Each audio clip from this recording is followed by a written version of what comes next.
Marriage is supposed to be the safest place a person can land. The person you build a life with, share a bed with, raise children with. That person is supposed to be the one standing between you and the worst the world has to offer. But for the women in these cases, the most dangerous person in their lives was not a stranger. It was the man who had promised to protect them. The man who knew their routines, their fears, their weaknesses, and their children's names. The man who had legal access to their lives and used it as a weapon. These are not isolated incidents.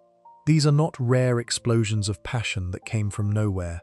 Every single case on this list had warning signs, documents, police calls, witnesses, paper trails, things that were seen and recorded and then set aside while the women went home to the same house as the man who would eventually kill them. Today, we are covering the 7 levels of husbands turned killer. What you are about to hear starts with the most recognizable kind of violence and ends somewhere most people cannot imagine. Level 1, the crime of passion. O.J. Simpson, the man America watched walk free. On the evening of June 12, 1994, Nicole Brown Simpson drove to her daughter Sydney's dance recital at Paul Revere Middle School in Los Angeles. She sat in the audience. Her ex-husband Orenthal James Simpson sat in the same audience. They watched their 8-year-old daughter perform together, the way divorced parents do at school events all over the world. After the recital, Nicole took her family to dinner at a restaurant called Mezzaluna in the Brentwood area of Los Angeles. One of the waiters there that night was a 25-year-old man named Ron Goldman. He and Nicole had become close friends in recent weeks. During dinner, Nicole's mother accidentally left her eyeglasses at the restaurant.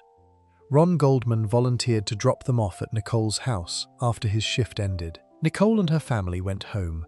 Her 2 children, Sydney and Justin, went to bed. Nicole was 35 years old.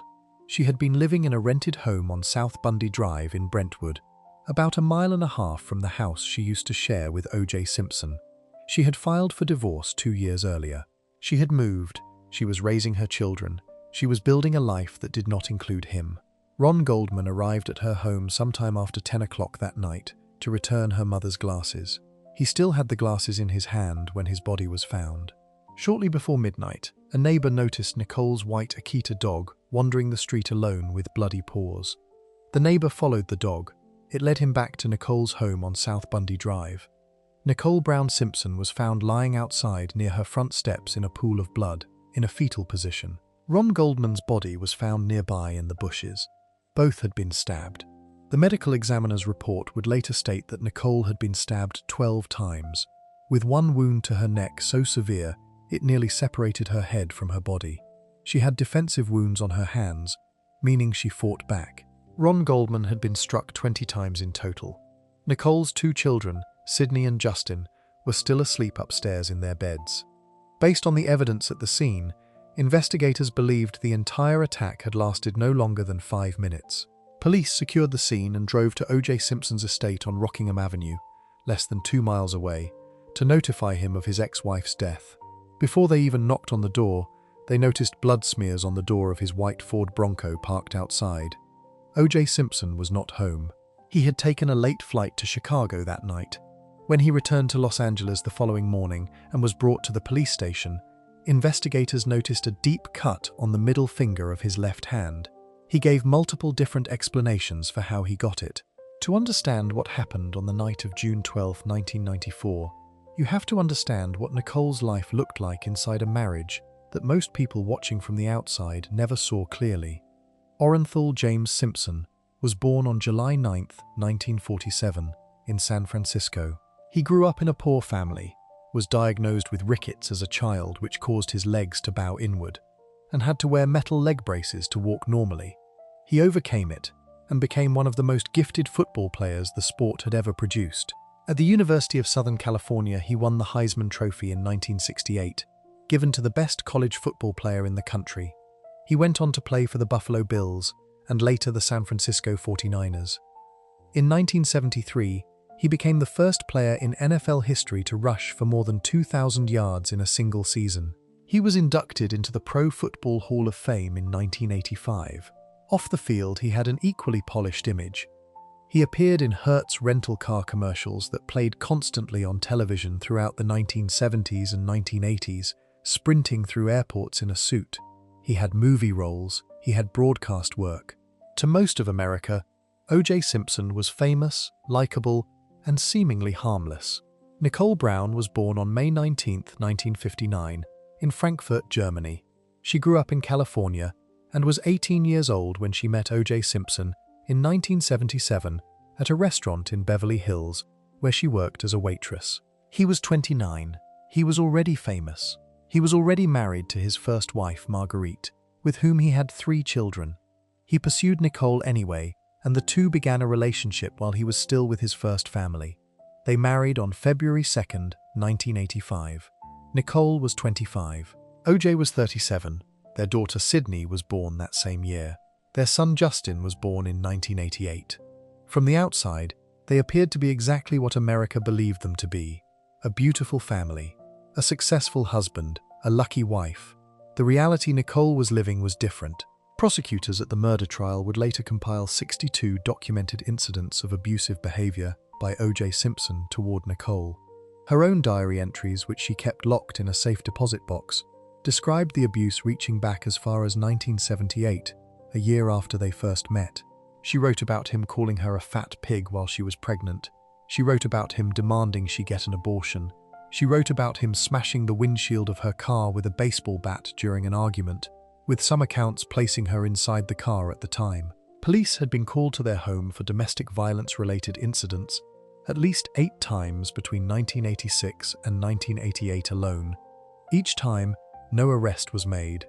Each time, O.J. Simpson's fame and money absorbed the situation. On New Year's Eve 1989, Nicole called 911 in a panic. When police arrived at their Brentwood home, they found her hiding in the bushes outside, badly beaten, wearing only a bra and sweatpants.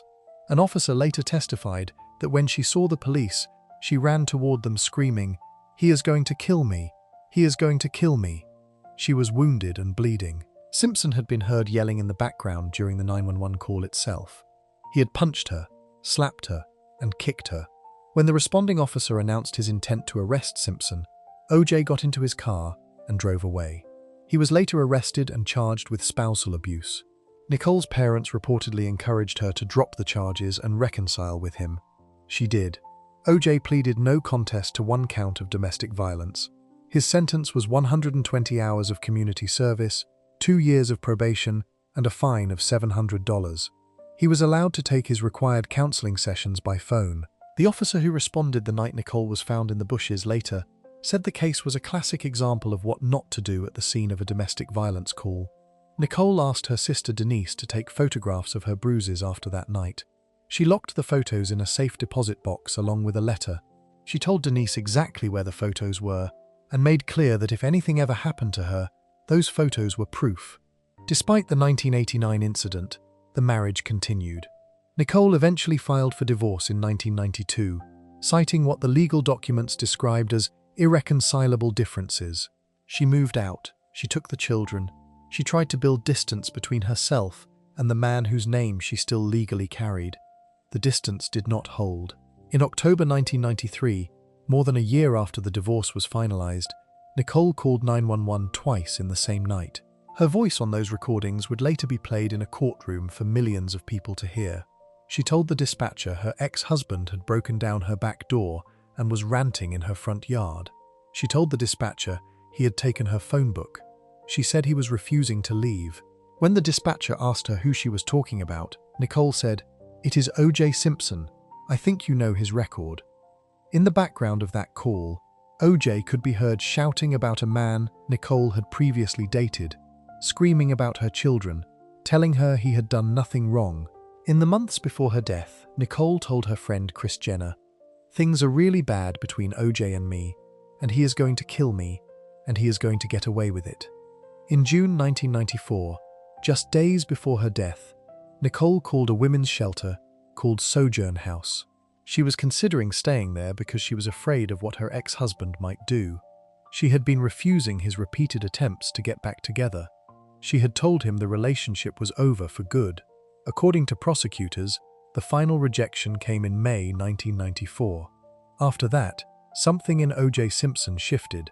In the 3 weeks before the murders, Nicole had begun to deny him access to their children as a result of ongoing harassment. She had started treating him like a stranger. Prosecutors argued that O.J. Simpson spent those final weeks becoming angrier and more consumed with her, until that anger became something he could not control. On the night of June 12, 1994, Simpson had attended Sydney's dance recital and had reportedly been angry with Nicole for wearing a black dress he felt was too revealing. His girlfriend at the time, a woman named Paula Barbieri, had wanted to attend the recital with him. He did not invite her. After the recital, when he returned home, he found a voicemail from Barbieri ending their relationship. Prosecutors argued that these events stacked on top of each other over the course of a single evening until Simpson drove to Nicole's house in his Ford Bronco to force a reconciliation. When she refused him, he killed her. Ron Goldman walked into the middle of it and was killed to remove the only witness.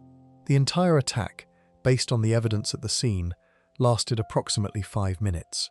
When investigators searched Simpson's Rockingham estate the morning after the murders with a warrant, they found more blood on the property and in his Bronco. They found a single leather glove outside the estate that matched a glove found at the crime scene. DNA testing of blood found on that glove matched O.J. Simpson's blood. It also matched Nicole's blood and Ron Goldman's blood. Blood drops found at the Bundy Drive crime scene matched O.J. Simpson's DNA.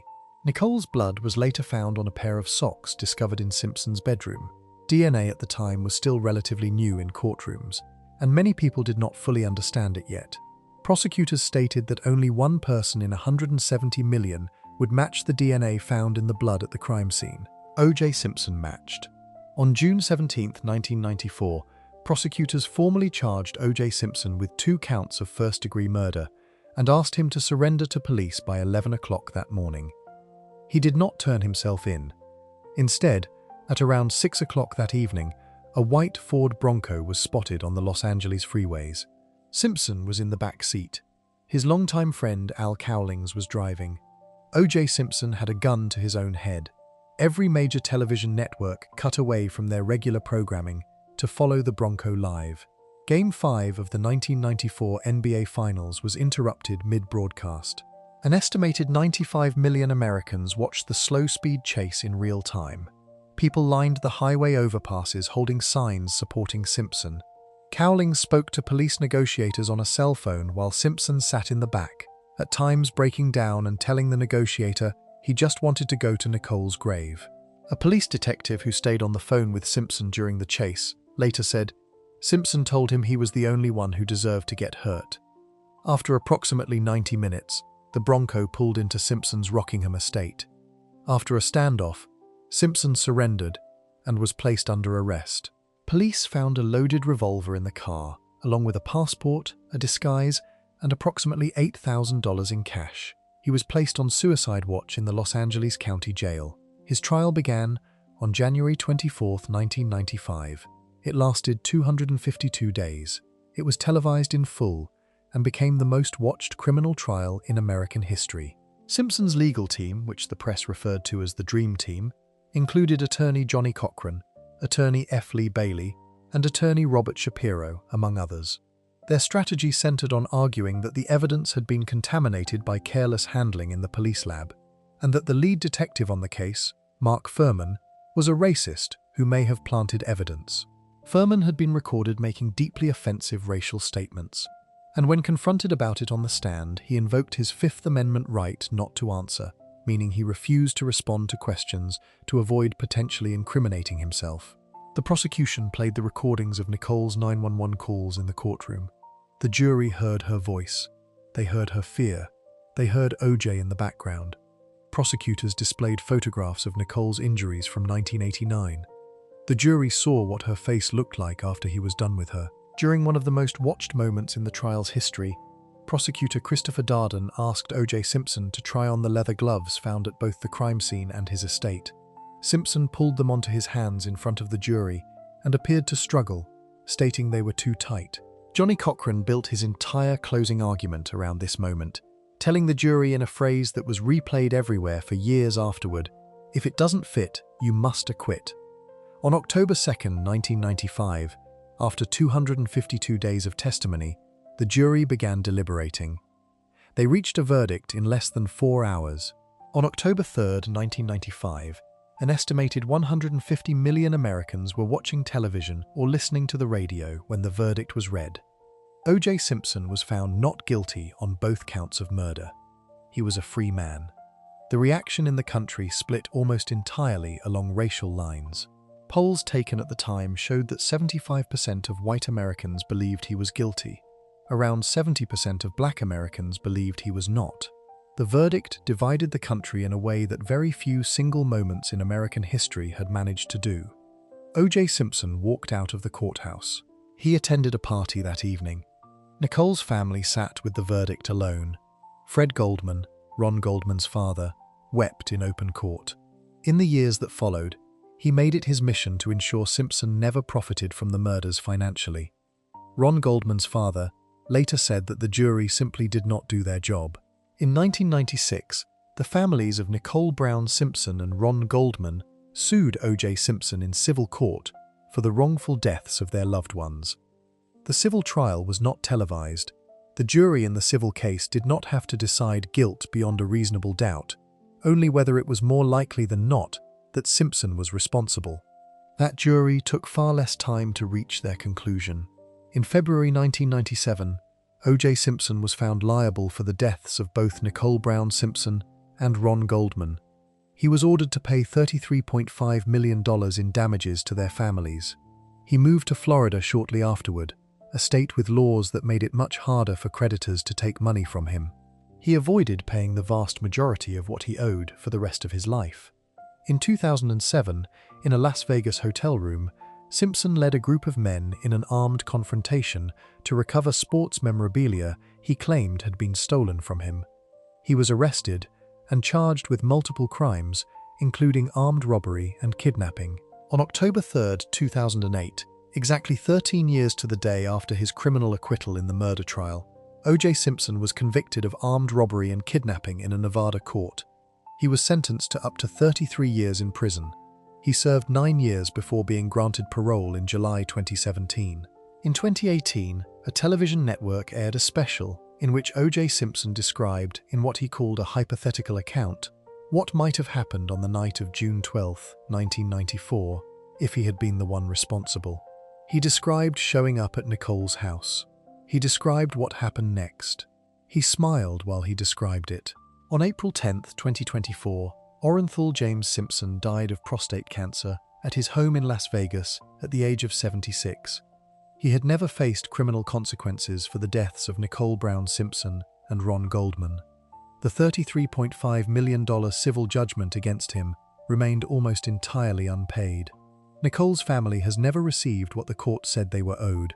Nicole Brown Simpson was 35 years old when she died outside her own home. Her daughter Sydney was 8. Her son Justin was 6. They were asleep in the house when it happened. Ron Goldman was 25. He had gone there to return a pair of glasses someone had left at a restaurant. He still had them in his hand. The murders of Nicole Brown Simpson and Ron Goldman remain, under criminal law, officially unsolved. No one has ever been convicted. What makes this level 1 on this list is not the fame of the person involved, and it is not the scale of the coverage. It is the pattern that came before the night of June 12, the 1989 beating, the 911 calls, the safe deposit box, the message Nicole left for her sister, the call to the women's shelter 5 days before she died, the friend she told, "He is going to kill me and he is going to get away with it." Level 1 is the husband who was always building toward this, visible to everyone around him, stopped by no one. The crime itself took 5 minutes. The warning signs stretched back 16 years. The Goldman and Brown families' passage through the courts took decades and delivered almost nothing. The man a civil jury found responsible for both deaths outlived both victims by 30 years. Before we move on, if you're enjoying this analysis, please consider subscribing. It helps the channel tremendously. Level 2 will show what happens when the warning signs are just as clear, the abuse just as documented, and the husband wears a police badge while he does it. Level 2 The serial escalating abuser, Drew Peterson, the cop who killed his wives and joked about it on television. Drew Walter Peterson was born on January 5, 1954, in Bolingbrook, Illinois, a suburb about 30 miles southwest of Chicago. He graduated from Willowbrook High School in Villa Park in 1972, where he ran cross-country. After graduation, he joined the United States Army, then came back to Illinois and joined the Bolingbrook Police Department in 1977. He rose through the ranks over 3 decades. In 1978, he was assigned to the Metropolitan Area Narcotics Squad. In 1979, the department gave him a Police Officer of the Year award. He would eventually retire at the rank of sergeant with a tax-free pension of $79,000 a year. He worked in law enforcement for more than 30 years. He knew exactly how murder investigations worked. He knew what evidence looked like, what investigators focused on, and how crimes got solved. That knowledge did not stop him from killing. It just helped him think he would never get caught. There was a period during his time on the narcotics squad when Peterson was temporarily suspended after an investigation into allegations that he had failed to report observed bribes and misconduct during undercover operations. He was temporarily fired and then demoted. He was eventually reinstated. His career continued. His badge stayed on his belt. The difference between level 1 and level 2 on this list is pattern. O.J. Simpson's abuse escalated across one marriage over many years until it ended in 2 deaths. Drew Peterson did not have one marriage. He had 4. And the same thing happened inside every single one of them. He married his first wife, Carol Brown, in 1974. They had met in high school and attended his senior prom together. They had 2 sons together, Stephen and Eric. The marriage ended 6 years later when Carol found out he was cheating on her. He then married his second wife, Victoria Connolly, in 1982. They ran a bar together in a town called Romeoville. During the 10 years they were married, Connolly later told investigators that Peterson had physically and emotionally abused her throughout the relationship. She said he had threatened her repeatedly. One of those threats, which she recounted to police, was that he knew how to kill her and make it look like an accident. Her daughter Lisa, who lived with them from the time she was 8 years old until she was 18, later spoke about the physical and emotional abuse she witnessed and experienced during those years. During his time with Connolly, Peterson was also accused by a woman named Kyle Peary of pushing her over a table and pinning her down. Bolingbrook officers reportedly persuaded Peary to withdraw the complaint without further action being taken. The marriage to Connolly ended in 1992 when Connolly discovered that Peterson was having an affair with a woman named Kathleen Savio. Kathleen Savio was born on June 13, 1963, in Glendale Heights, Illinois. She had grown up in a working-class family in Chicago's Little Italy neighborhood. She had dropped out of high school, moved into her own apartment at 17, earned her GED, and later an associate's degree. She worked in accounting. She was spirited, direct, and close to her family. Her sisters later described her as someone who had always wanted the Ozzie and Harriet family. The stable home, the career, the children, all of it in the right order. She had not gotten married until she was nearly 30 because she wanted things to be right. She married Drew Peterson on May 3, 1992, just a few months after his divorce from Connolly was finalized.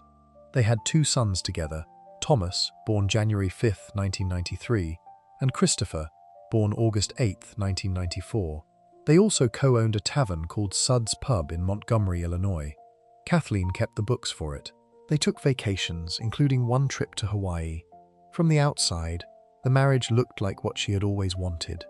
From the start, the marriage was filled with conflict. During one argument in 1993, Kathleen hit her head on the dining room table, according to a report from Bolingbrook Medical Center. Peterson's son Eric, from his first marriage, later testified in court that he had watched his father drag Kathleen through the house by her hair in 1993, the year their first son together was born. He said she was screaming for help. Kathleen's sisters later told investigators they had seen bruises on her over the years, though Kathleen herself was reluctant to speak openly about it. In October 2001, Kathleen found an anonymous letter in her mailbox. It claimed that Drew was having an affair with a 17-year-old and that everyone at the police department already knew about it. The letter warned her to protect herself and her family. She and Drew separated shortly after. He filed for divorce. In 2002, Kathleen went to the Will County Courthouse and filed an order of protection against Drew Peterson. In that document, she stated that she feared her husband wanted her dead. She wrote that she believed he would burn the house down just to shut her up. At some point during those years of marriage, Kathleen went to the Bolingbroke police chief directly and told him, "If anything happens to me, it is because Drew killed me." Police had been called to the Peterson home 18 times between 2002 and 2004 on domestic disturbance calls. Those calls included allegations of physical assault, breaking and entering by Peterson, and reports of him returning the children late from visitation. During those same 2 years, Peterson managed to have Kathleen herself arrested twice for domestic violence. She was acquitted both times. Not once during those 18 calls was Drew Peterson arrested or charged. Kathleen's mother, Marcia Savio, later told the press that her daughter had sought the protection she thought she needed, reaching out to the Bolingbroke Police and the Will County State's Attorney's Office. Little was done on her behalf. Local people who followed the case later pointed out that an ordinary resident with no connection to the force who had 18 police calls at their home across 2 years would almost certainly have faced arrest at some point. Peterson never did, not once. At the same time that Kathleen was filing for protection from him, Peterson had already begun a relationship with another woman. Stacey Ann Cales was born on January 20th, 1984. She grew up in Downers Grove, Illinois. She was a teenager when she and Drew Peterson started seeing each other. She was 17 years old. He was 47. He was still married to Kathleen Savio at the time. Her father gave permission for the relationship to continue. Peterson filed for divorce from Kathleen Savio in 2001. The divorce was finalized on October 10, 2003. At the time of the divorce, Kathleen was entitled to receive a portion of Peterson's police pension and other financial support. The court had not yet ruled on the exact amounts. She died before that ruling came. Less than 3 weeks after the divorce was finalized, on October 28th, Peterson married Stacey Cales. Stacey was 19 years old. Drew was 49. They moved into a house at 6 Pheasant Chase Court in Bolingbroke, less than 1 mile from the home he had shared with Kathleen Savio. Stacey legally adopted Kathleen's children and raised them as her own. The couple had 2 more children together, Anthony, born 2003, and Lacey, born 2005. On the last weekend of February 2004, Peterson picked up his 2 sons from Kathleen's home and spent 2 days with them. On March 1st, 2004, less than 5 months after the divorce was finalized, Kathleen Savio's body was found in the bathtub of her home at 392 Pheasant Chase Drive. She was 40 years old. The bathtub was dry. Her hair was soaked in blood. She had a large gash on the back of her head. Her body showed bruising in multiple places. She was nude. Investigators were called to the scene. The lead investigator, a retired Illinois State Police sergeant named Patrick Collins, later admitted in court that he had never collected any forensic evidence from the home. He admitted he never considered the possibility that Kathleen had been murdered. He acknowledged that he had extended professional courtesies to Drew Peterson during the investigation because Peterson was a fellow police officer. He had even allowed Drew Peterson to sit in while investigators questioned Stacey about Drew's whereabouts on the day of Kathleen's death. Collins later admitted on the stand that his investigation could have been more thorough and that if he could do certain things over, he would. A coroner's jury ruled Kathleen's death an accidental drowning. One person involved in that original ruling was a police officer who knew Drew Peterson and reportedly helped steer the conclusion away from foul play. The case was closed. Drew Peterson put the house where Kathleen died up for sale less than a month after her body was found. He did not tell the new buyers that his ex-wife had died there. He told them he was selling because his children preferred swimming in the pool at his other property down the street. For more than 3 years, Kathleen Savio's death sat in a file as an accident. Drew Peterson continued his life. He went to work. He raised his children with Stacey. He wore his uniform. Then Stacey disappeared. On Sunday, October 28, 2007, Stacey Peterson was 23 years old. She was close to finishing a nursing degree at Joliet Junior College. She had 2 young children with Drew and had been raising his 2 children from the Savio marriage. She had adopted those children and treated them as her own. That Sunday, she was supposed to go to her sister Cassandra's home to help her paint. She never arrived. Cassandra tried to reach her and could not. She reported Stacy missing in the early hours of Monday, October 29, 2007. Drew Peterson told police that Stacy had called him at 9 o'clock the night she disappeared and told him she was leaving him for another man. He said she had simply walked out of her marriage and her children's lives without warning. Stacy's family said that was not possible. They said she would never have left her children. They said she had been afraid of Drew Peterson and had been planning to tell him she wanted to leave the marriage. Stacy's pastor, Reverend Neil Shorey, later testified in court that before she disappeared, Stacy had told him something that she made him promise to keep private at the time. She told him that on the night Kathleen Savio died in 2004, she woke up in the early morning hours to find Drew Peterson not in bed beside her. She said he came home later that morning, took off his clothes, and put them and the contents of a bag into the washing machine. She told Pastor Scory that Drew had confessed to her that he had killed Kathleen.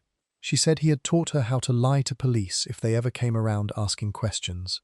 Pastor Scory also testified that Stacy had told him, "I live with a murderer." Stacy's divorce attorney, Harry Smith, testified that Stacy had contacted him before she vanished because she wanted to leave Drew and was asking whether Drew's involvement in Kathleen's death could be used as leverage in divorce proceedings. Neighbors reported seeing Drew Peterson and another man carrying a large 55-gallon blue plastic barrel out of the Peterson house shortly after Stacy disappeared. The barrel was large enough to hold a person. Drew's stepbrother, Thomas Morphy, later testified in a legal hearing that he had helped Drew carry that barrel. He testified that Peterson had told him the day before Stacy disappeared that he intended to kill Stacy because she was planning to divorce him, take the children, and take his money. Morphy said he did not know what was in the barrel when he helped carry it. 2 days after helping with the barrel, Thomas Morphy attempted to take his own life. He told people afterward that he was terrified he had helped dispose of Stacy's body. Peterson's friend Rick Mims confirmed that he and Peterson had bought 3 large blue plastic containers together from a cable company where they both worked part-time. Stacy's sister Cassandra told investigators that she had seen one of those barrels in the Peterson garage just 2 days before Stacy went missing. After the disappearance, it was gone. The blue barrel has never been found. Stacy Peterson has never been found. The disappearance of Stacy forced investigators to look back at Kathleen Savio's death. Her body was exhumed from her grave in November 2007. A second autopsy was conducted, this time by a different medical examiner. That examiner found bruising and scraping all over Kathleen's body, a larger gash in her scalp, and concluded that the injuries were not consistent with a simple slip and fall in a bathtub. The examiner determined that Kathleen Savio had drowned following a prolonged physical struggle. Her death was reclassified from accidental drowning to homicide, staged to look like an accident. Will County State's Attorney James Glasgow reopened the investigation into Savio's death in late 2007, saying publicly that there were unusual circumstances in the 2004 case that needed to be revisited. Chicago Magazine later published a detailed account of how Kathleen had repeatedly sought help from the police, the courts, and local officials. She had told officers, she had filed documents, she had told the police chief to his face, she had written her fears down. The magazine's account concluded that little was done on her behalf. Multiple local officials denied having been contacted by her or having ignored her concerns. Kathleen's family disputed those denials. During the murder trial, witness Jeff Pachter testified that Peterson had offered him $25,000 to hire someone to kill Kathleen Savio before she died, and that Peterson had hoped the crime would be a secret he would take to his grave. Drew Peterson was arrested on May 7, 2009, and charged with the first-degree murder of Kathleen Savio. He was held without bail. During the legal proceedings, his behavior in public became a source of disbelief for many people following the case. He gave interviews.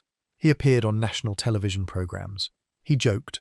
On one television show, he said, "Stacy Peterson would ask me for a divorce on a regular basis, and it was based on her menstrual cycle." He got publicly engaged to another woman in 2008 while facing murder charges. That woman ended the engagement when she realized it was a way for him to keep himself in the news.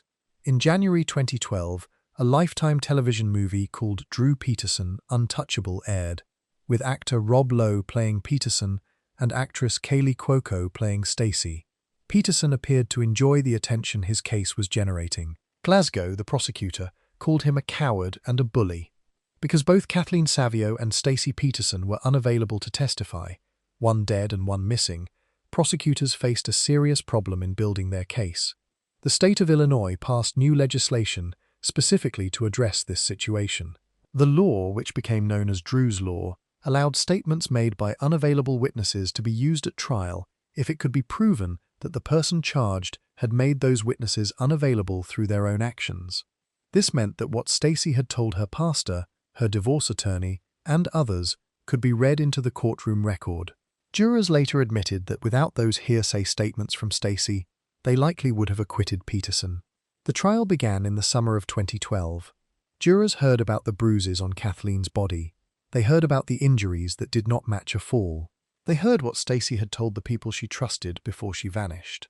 They heard that Peterson had been missing from his residence at the time of Kathleen's death. They heard that he had admitted to someone that he had killed Kathleen. The jury of 7 men and 5 women deliberated for nearly 14 hours total. After the jury deliberated, they came back with a verdict on September 6, 2012. Drew Peterson was found guilty of the first-degree murder of Kathleen Savio. On February 21, 2013, he was sentenced to 38 years in prison. Kathleen's mother, Marcia Savio, told reporters after the verdict, "Finally, somebody heard Kathleen's cry." Kathleen's brother, Nick Savio, told reporters that the feeling was phenomenal and ecstatic, and that now he knew Drew Peterson was going to rot in jail for his life. Stacy's sister, Cassandra Cales, said that her first thought upon hearing the verdict was, "Game over, Drew." The story did not end with the conviction. In 2014, while serving his sentence at Menard Correctional Center in Chester, Illinois, Peterson was approached by a fellow inmate who had been working with authorities. The inmate was wearing a recording device. Peterson was recorded asking the inmate how long before his uncle could take care of business. The business was the murder of Will County State's Attorney James Glasgow, the lead prosecutor who had put Peterson away. When the inmate told Peterson the job could be done by Christmas, Peterson replied that it would be a nice Christmas present. He was charged with hiring a hitman to kill the man who convicted him. He was convicted of this crime in 2016 and received an additional 40 years, bringing his total time behind bars to 78 years combined. Peterson's pension, which had been paying him $6,067.71 per month throughout his time in custody, was terminated following his second conviction. His own son Stephen, from his first marriage, told the Chicago Tribune in 2017 that he was sure his father had killed Stacy. He said that looking back, he could see that Stacy had seemed afraid of Drew after Kathleen's death, but that he had not noticed it clearly at the time. Drew Peterson's location is not publicly disclosed for safety reasons. The Illinois Department of Corrections confirmed only that he transferred from a federal facility to a state facility outside of Illinois. Stacy Peterson has never been charged. No one has ever been charged in her disappearance. Her sister Cassandra Cales has spent years conducting her own search, raising money for underwater recovery equipment, telling anyone who will listen that she has sonar images showing what she believes is her sister's remains at the bottom of the Chicago Sanitary and Shipping Canal near Romeoville, Illinois. As of 2026, Stacy has still not been found, and no one has ever faced any legal consequence for whatever happened to her. Kathleen Savio's body was exhumed, re-examined, and eventually gave the world what her words during her lifetime never managed to produce: a conviction, she had told police. She had filed legal documents. She had told the police chief directly. She had put it in writing. She had the bruises photographed. None of it stopped what happened to her on March 1, 2004. Her family spent years watching a man they believed had killed her wear a uniform, collect a paycheck, marry a teenager, and raise her children. Level 2 is the husband who did this not once but across a lifetime of marriages, wearing a badge, protected by the system he worked inside, and when finally caught, immediately began planning his next crime from a prison cell. Before we move on, if you're enjoying this analysis, please consider subscribing. It helps the channel tremendously. Level 3 is colder than anything Drew Peterson ever showed. The next husband did not rage. He did not threaten. He went fishing. Level 3. The Cold Calculator. Scott Peterson, the man who told his girlfriend he was in Paris, while standing at his missing wife's candlelight. Vigil. Lassie Denise Roca was born on May 4, 1975, in Modesto, California. She grew up in a family that had been through some hard turns. When she was young, one of her ovaries became infected and had to be removed, which threatened her chances of having children later in life. She held on to that hope anyway. Her parents had separated, and her mother Sharon eventually settled down with a man named Ron Gransky, who helped raise Lacey and her brother Brent. Sharon kept her last name Rocha. The family was close and warm and rooted. Lacey attended Downey High School in Modesto, where she was a cheerleader. People who knew her growing up described her as always perky, bubbly, energetic, and chatty. She was the kind of person who brought energy into whatever room she walked into. She went on to study at California Polytechnic State University, and in 1994 she met Scott Lee Peterson. He was born on October 24, 1972, in San Diego, the youngest child in a large blended family. People who knew Scott described him as charming, handsome, and easy to talk to. He briefly considered a professional golf career before settling at Cal Poly, where the two of them met through the social circles that moved around their campus. They dated.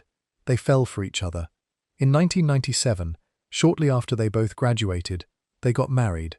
They moved to Modesto to be near Lacey's family.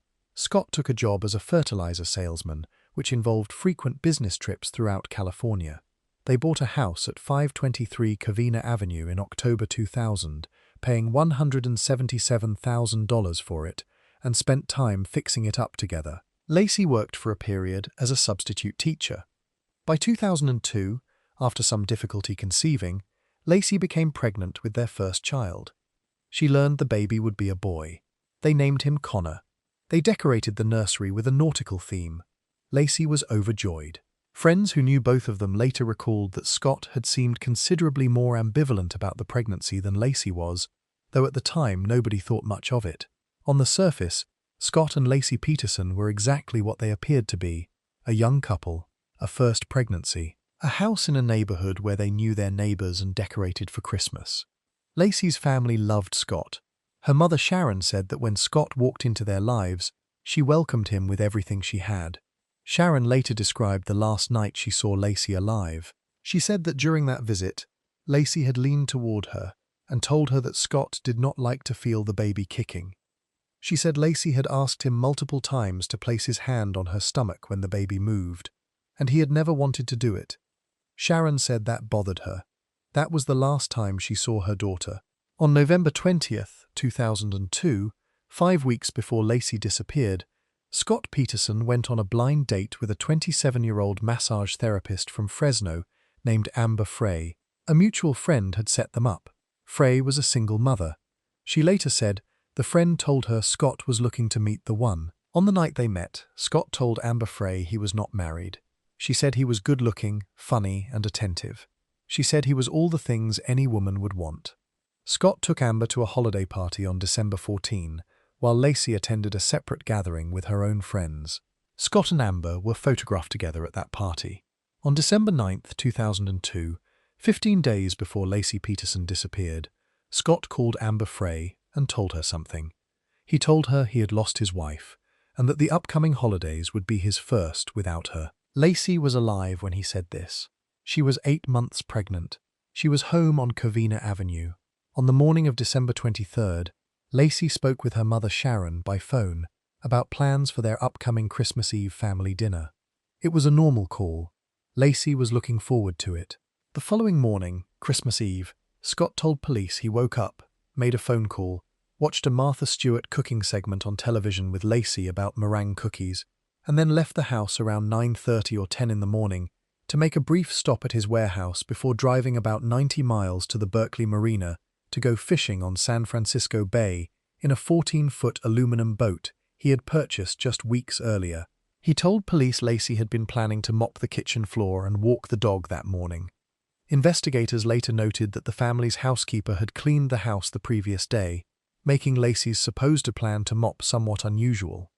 Phone records placed Scott's departure from the house at around 10:08 in the morning. At approximately 10:18, a neighbor found the couple's golden retriever Mackenzie wandering alone in the street, still wearing her leash.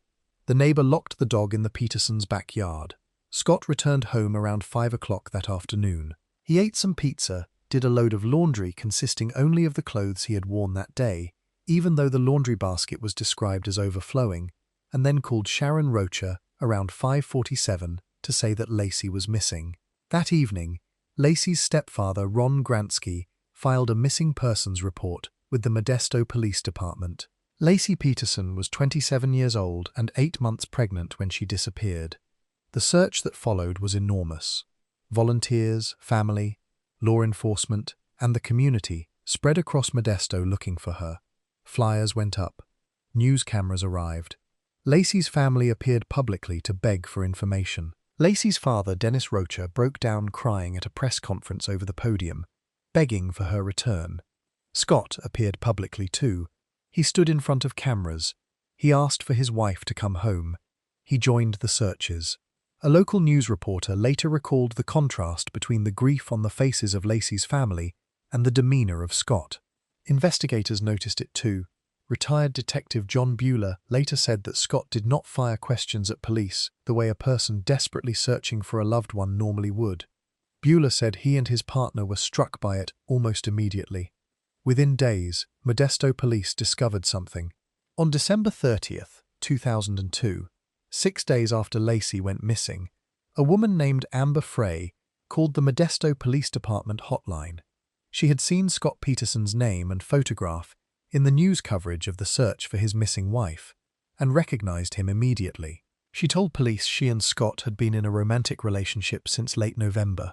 She told police he had told her he was not married. Frey later said that when she made that call, she was shaking. She said she could not stop crying. She said she lost a moment of life because the shock was so total. The next day, December 31st, 2002, Modesto investigators asked Amber Frey to help them. They drove her to a Radio Shack, bought a microphone that attached to her cell phone, gave her a cassette recorder, and asked her to keep talking to Scott Peterson without telling him that she had spoken to police. She agreed. That same evening, as Lacey Peterson's friends and family gathered in Modesto for a candlelight vigil in her honor, Scott Peterson called Amber Frey. He told her he was in Paris. He described standing near the Eiffel Tower. He said the New Year's celebration was unreal. He said the crowd was huge. Amber, recording the call, told him there was a huge crowd in Modesto too. Scott said he could not hear her very well and that he missed her. He said he would see her soon. Scott Peterson was not in Paris. He was approximately 100 miles from where Amber sat recording him. His pregnant wife had been missing for 6 days. Her family was at that moment standing in a park in Modesto, holding candles, asking a crowd to help find her. Scott Peterson was telling his girlfriend he was near the Eiffel Tower. Over the weeks that followed, Amber Frey continued to record her calls with Scott. He had already told her in their first weeks of dating that he was spending Thanksgiving with family in Alaska, then that he was traveling to Maine, then to New York, then to Paris for the New Year. In reality, throughout all of this, he had been in Modesto. After Lacey went missing, he kept calling Amber and kept fabricating his location. On a January call, Amber asked him directly what he had meant when he said in December that he had lost his wife. He said, "She is alive."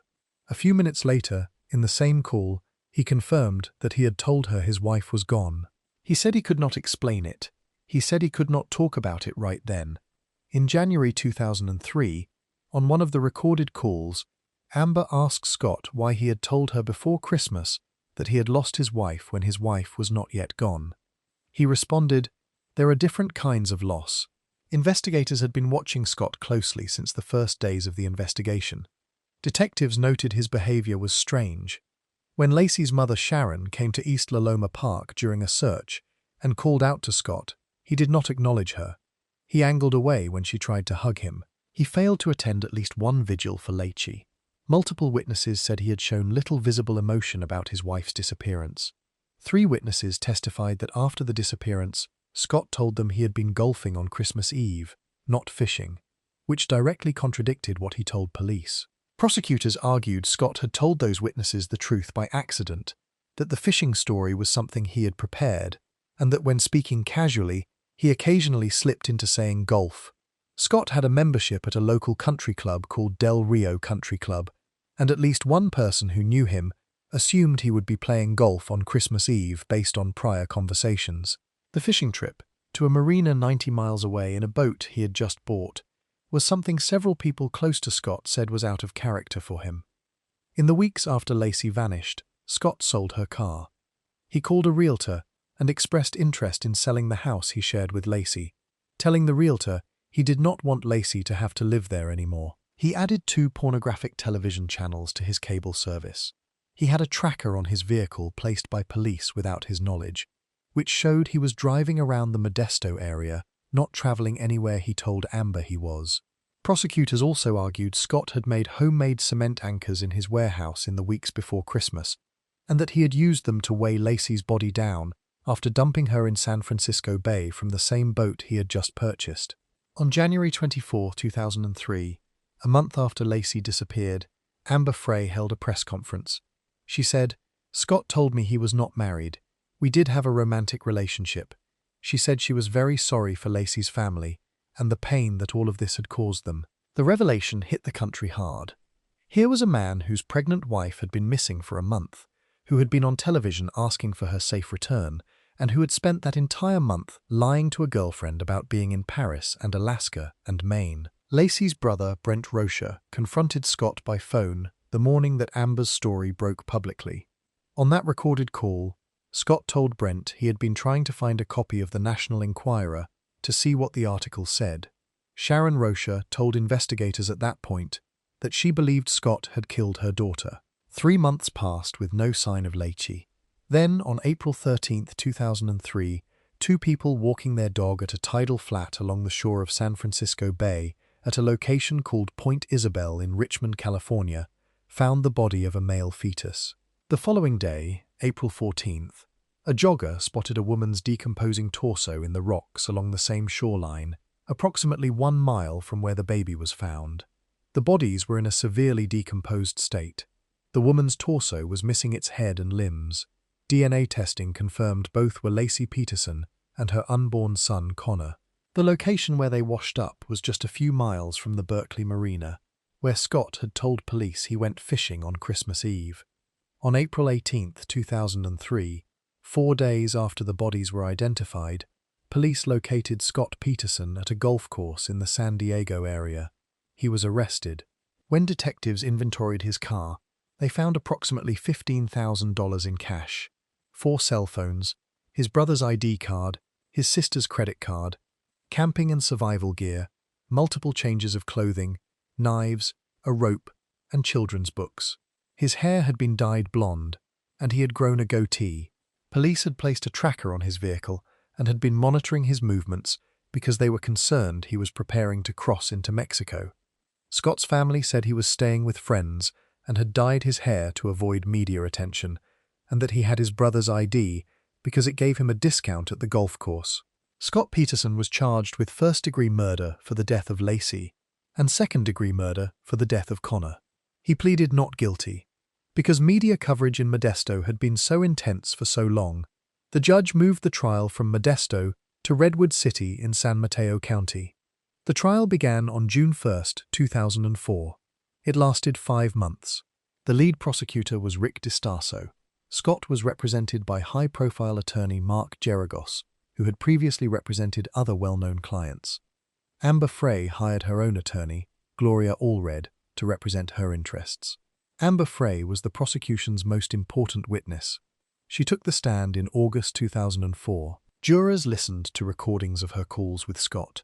They heard him describe the Eiffel Tower, while his pregnant wife had been missing for 6 days. They heard him say, "There are different kinds of loss." They heard the gap between the person Scott was showing Lacey's family and the person he was on the phone with, a woman he had been seeing for 5 weeks. One juror later said that those tapes were the single most important factor in his vote. Another said Scott was still playing a game. A third juror, speaking about Scott's overall demeanor during the trial, said he showed little visible emotion throughout the entire proceedings. Jurors later pointed to that lack of reaction alongside the recorded calls as the two things that most shaped their thinking. The prosecution built its case without a murder weapon and without a confirmed crime scene. There was no blood found in the home pointing to where a killing took place. What prosecutors had was a mountain of behavior, timing, and physical placement. They argued Scott had killed Lacey on the night of December 23, or the morning of December 24, transported her body in his boat to San Francisco Bay, and dumped her there, weighted down by the cement anchors he had made in his warehouse. They argued the boat purchase, made just weeks before the disappearance, had been part of the preparation. Prosecutors suggested multiple motives. He was tired of his marriage, he felt pressure from the pregnancy, he wanted to continue his relationship with Amber Frey, and he was under mounting financial pressure. The defense, led by attorney Mark Geragos, argued there was no physical evidence directly linking Scott to the murders. They pointed to a burglary that had occurred across the street from the Peterson home, around the time Lacey vanished, and suggested she may have been abducted. Two men named Stephen Todd and Donald Pierce had been arrested for that burglary, but they had alibis for the morning of December 24, and investigators concluded the cases were unrelated. The jury heard this. The jury also heard the recordings of Scott describing Paris. Jurors began deliberating on November 3, 2004. During deliberations, one juror was dismissed for conducting her own research into the case and was replaced by an alternate. The jury foreman, an attorney, also requested to be removed, reportedly after receiving threats. He was replaced by a second alternate. After 7 total days of deliberation, the jury reached a verdict. On November 12, 2004, Scott Peterson was found guilty of first-degree murder for the death of Lacey and second-degree murder for the death of Connor. Crowds gathered outside the courthouse cheered when the verdict was read. Lacey's family wept. Scott Peterson stood at the defense table with no visible reaction. On December 13, 2004, the jury recommended that Scott Peterson be sentenced to death. On March 16, 2005, Judge Alfred DeLucchi sentenced Scott Peterson to death by lethal injection. The judge described the murder of Lacey as cruel, uncaring, heartless, and callous. During the sentencing hearing, Lacey's family delivered statements to the court. Scott Peterson did not give a statement of his own. Lacey's mother, Sharon Rocha, later published a memoir titled For Lacey, A Mother's Story of Love, Loss, and Justice. It reached number 1 on the New York Times non-fiction bestseller list in January 2006. All proceeds went to a search and rescue fund she had founded in Lacey's name. Lacey's stepfather, Ron Gransky, who had filed the original missing persons report on Christmas Eve 2002, died in his sleep in Modesto on April 8, 2018, at the age of 71. He was buried next to Lacey and Connor at Burwood Cemetery. Lacey's father, Dennis Rocha, died on December 9, 2018, at age 72. A court later ruled that Scott Peterson could not collect on a $250,000 life insurance policy he had taken out on Lacey. That money was awarded to Sharon Rocha as the person handling Lacey's estate. Lacey and Connor were buried together at Burwood Cemetery in Modesto. Their headstones carry the last name Rocha rather than Peterson. Lacey's family made that decision. In August 2020, the California Supreme Court overturned Scott Peterson's death sentence. The court found that the original trial judge had made significant errors during jury selection, specifically in excluding potential jurors who had stated opposition to the death penalty. The court upheld his murder convictions. The death sentence was removed, and the case was sent back to a lower court for new sentencing. In December 2021, Scott Peterson was resentenced to life in prison without the possibility of parole. He was moved from death row at San Quentin State Prison to Mule Creek State Prison in Ione, California, where he remains as of 2026. In January 2024, the Los Angeles Innocence Project, a group that investigates cases of possible wrongful conviction, announced it was representing Scott Peterson and investigating what they described as his claim of actual innocence. They filed a petition of more than 2,600 pages presenting new arguments, including a challenge to the science used to estimate when baby Connor died, new evidence related to the burglary across the street, and new analysis of where Lacey's body may have entered the water. On April 28, 2026, Judge Elizabeth Hill denied the petition in its entirety, finding the arguments either procedurally blocked or lacking enough merit to overturn the convictions. Scott Peterson remains in prison. He has continued to maintain his innocence. Sharon Rocha, when asked about the possibility of a retrial before the petition was denied, told ABC News that the thought of sitting through another trial was excruciating. She said, "But if that's what it takes, I'll be there, and I'm sure they'll find him guilty again." What separates Scott Peterson from the two cases before him on this list is the complete absence of rage or escalation. O.J. Simpson had decades of documented rage. Drew Peterson had a career built on dominance and threat. Scott Peterson had a girlfriend, a story about Paris, and a boat he bought 6 weeks before Christmas. The coldness was total. He stood in front of cameras and asked for his wife to come home. He joined searches. He held it together in public so well that his mother-in-law had believed in him fully right up until the moment she learned about Amber Frey. Lacey Peterson was 27 years old. She had been married for 5 years. She had a name picked out for her son. She had decorated a nursery in a nautical theme. She had been planning to mop the kitchen floor. Connor Peterson never took a breath. Before we move on, if you're enjoying this analysis, please consider subscribing. It helps the channel tremendously. Level 4 moves to a case where there was no vigil attended, no search joined, no camera faced. The next husband shot his wife and 9-month-old daughter while they slept, and then he boarded a plane. Level 4, the coward Neil Entwistle, the man who shot his wife and baby daughter, then boarded a plane. To England, Rachel Souza was born. In the United States, and grew up in Massachusetts in a close family. Her mother was Priscilla Matarazzo, and her stepfather was Joseph Matarazzo. She attended Downey High School and later went on to the College of the Holy Cross in Massachusetts, where she graduated. She then traveled to England for a year to earn her teaching qualification. She was warm, social, and well-liked. While studying in England, Rachel met a young British man named Neil Entwistle at the University of York, where both of them were students. They had both been on the university's crew team. They fell in love. They stayed together after her program ended. She returned to York to be with Neil for the final year of his master's degree and to complete her teaching certificate. They got married on August 23, 2003, in Plymouth, England. Neil Entwistle was born on September 18, 1978, in Worksop near Nottingham, England. He grew up in a working-class home at 27 Coleridge Road. His father Clifford was a coal miner.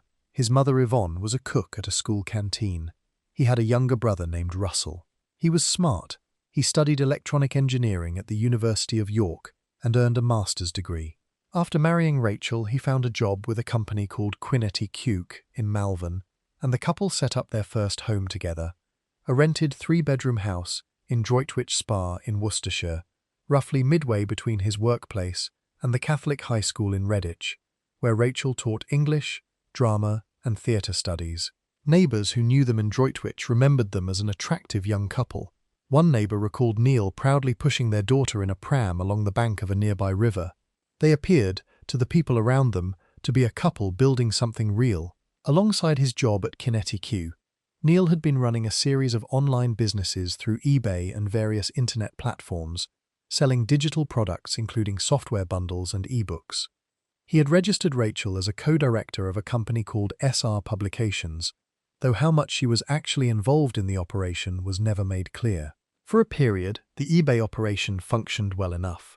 Customers left positive feedback.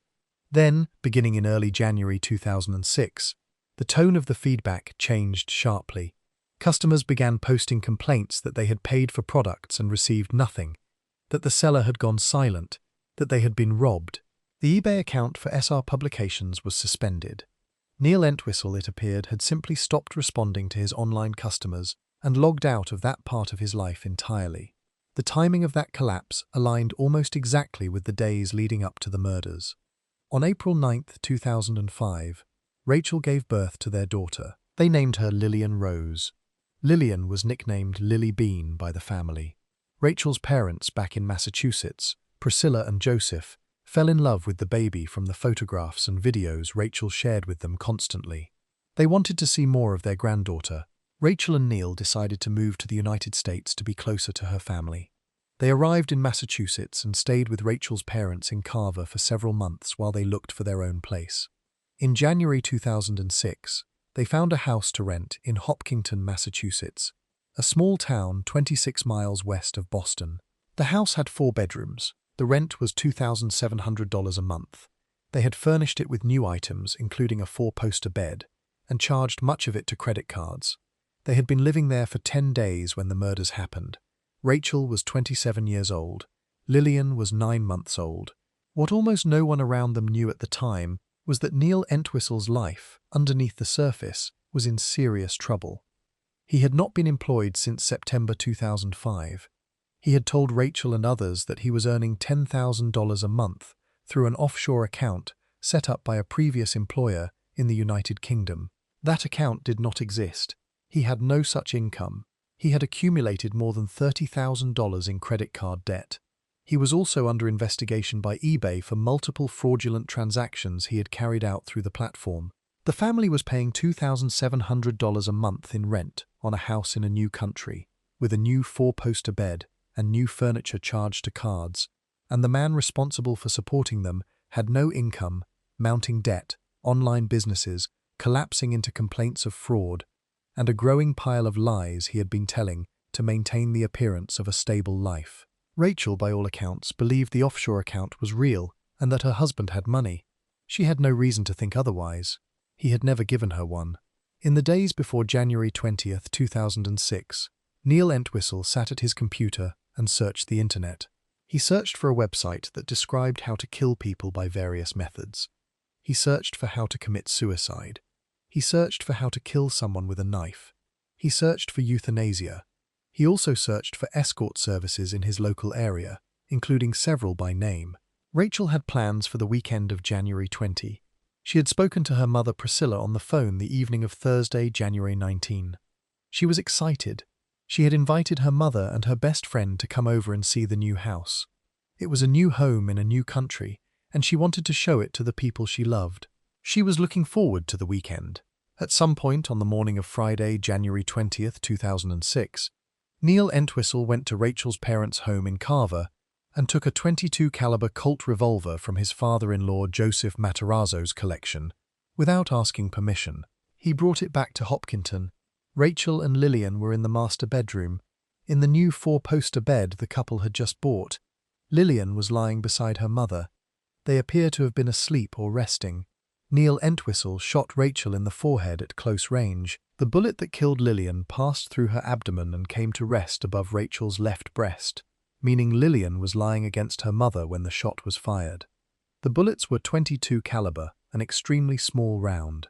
Rachel's wound to the head was so small that it went undetected entirely during the first police welfare check on the house.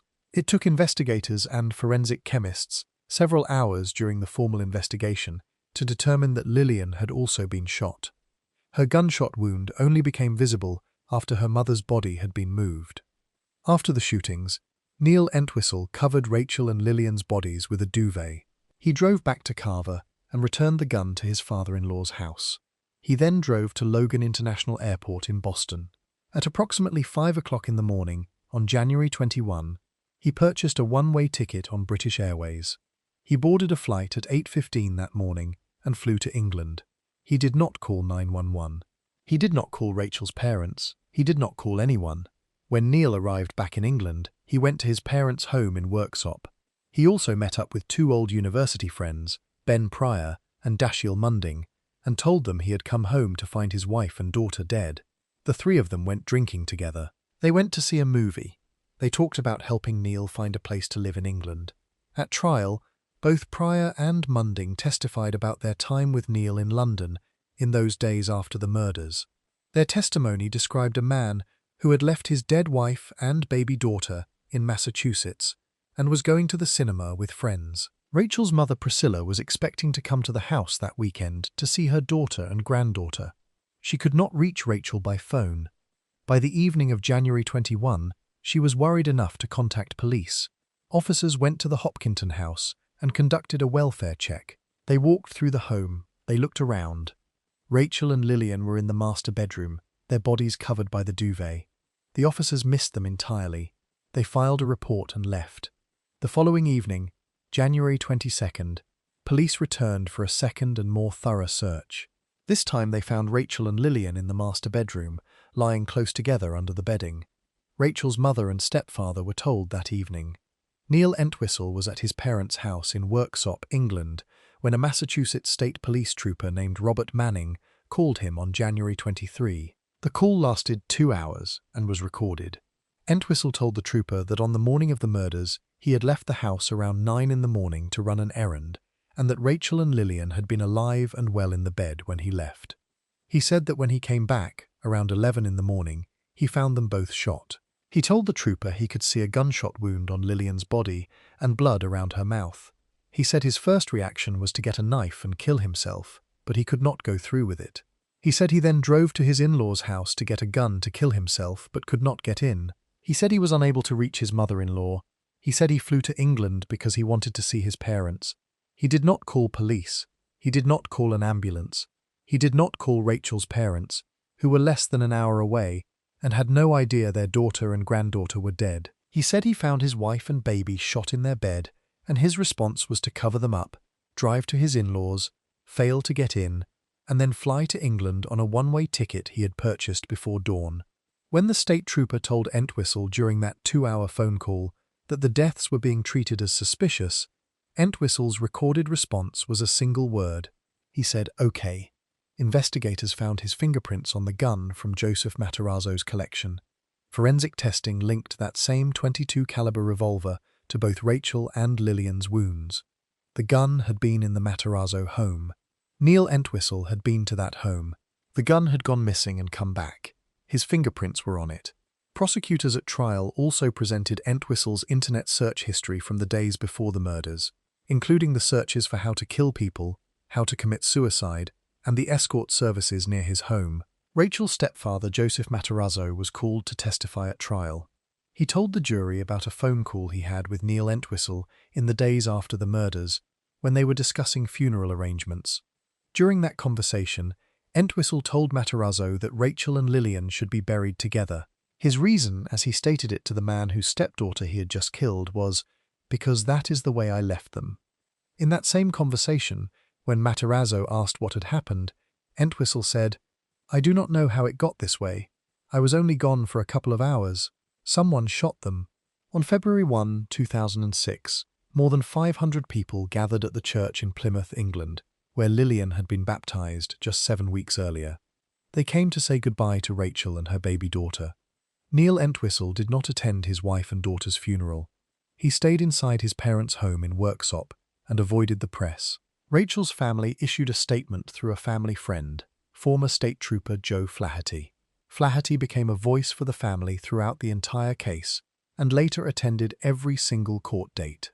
On February 8, 2006, British police from the Metropolitan Police Extradition Unit arrested Neil Entwistle. He was found at a station on the London Underground called Royal Oak after a search of his parents' house. He initially indicated he did not want to return to the United States, then changed his position. He was brought back to the United States on February 15th. He was held without bail at Middlesex County Jail in Cambridge, Massachusetts. A grand jury indicted him on 2 counts of murder, illegal possession of a firearm, and illegal possession of ammunition on March 28, 2006. He pleaded not guilty. In December 2006, nearly a year after the murders, jail officers found letters Entwistle had written to his parents and to his legal team. The letters suggested he was depressed and might be thinking about taking his own life. He was transferred to a hospital for a mental evaluation. 2 forensic psychiatrists examined him, and both concluded that he likely had a condition called Asperger syndrome, which affects social interaction and communication. He was returned to custody after the evaluation. The defense at trial argued that Rachel had killed Lillian and then turned the gun on herself in an act of murder and suicide. Entwistle's own mother publicly stated after the trial that the evidence pointed to Rachel murdering her grandchild and then committing suicide. The prosecution presented the gun, the fingerprints, the internet searches, the one-way flight purchased before dawn, and the 2-hour phone call in which Entwistle described finding his family dead and doing nothing. The defense did not call a single witness. Neil Entwistle did not testify. The only time the jury heard his voice was during the recording of his phone call with the state trooper. The jury deliberated for approximately 13 hours across 2 days. On June 25, 2008, the jury returned a verdict of guilty on both counts of first-degree murder. On June 26, 2008, Judge Diane Kottmeyer sentenced Neil Entwistle to 2 concurrent terms of life imprisonment without the possibility of parole, as required under Massachusetts law for first-degree murder. Massachusetts does not have a death penalty. The judge also imposed 10 years of probation on the firearms charges, to run at the same time as the life sentences, and added the condition that Entwistle could never profit from selling his story. The judge made clear it was a whole life sentence. He would die in prison. The prosecutor, Middlesex County District Attorney Jerry Leone, spoke after the verdict. He said that Lillian would have turned 3 years old that April. He said she should have been there walking and talking and playing, with her mother Rachel doting over her. He said those things would never happen because of the actions of Neil Entwistle. A victim impact statement from Rachel's family was read to the court. It said, "Our dreams as a parent and grandparent have been shattered by the shameful, selfish act of one person, Neil Entwistle." Joe Flaherty, speaking on behalf of the family after the verdict, said, "We may never know why this happened, but we do know that Rachel and Lillian Rose loved and trusted Neil Entwistle." Neil Entwistle's actions on January 20, 2006, betrayed that love and trust. Entwistle appealed his conviction. His original attorney had been diagnosed with a serious illness and left the case, so a new lawyer took over the appeal. The argument centered on whether the warrantless searches of the home had been legal. In August 2012, the Massachusetts Supreme Judicial Court rejected the appeal. The court concluded that Entwistle had received a fair trial. In January 2013, the United States Supreme Court declined to hear the case. Every legal avenue had been exhausted. Neil Entwistle is currently incarcerated at Old Colony Correctional Center in Bridgewater, Massachusetts. He will never be released. His parents have continued, in the years since the trial, to insist that their son is innocent of the murders and that Rachel was the true killer, and that he will eventually be cleared. Rachel and Lillian were buried together in a single coffin at Evergreen Cemetery in Kingston, Massachusetts. Their headstones carry the surname Souza, not Entwistle. Rachel's family made that decision. Lillian's birth and death certificates were officially amended. Where the father's name should appear, both documents now read, "Father Unknown." What places this case at level 4 is not the scale of the killing. 2 men before this on the list killed or were suspected of killing more people over longer periods of time.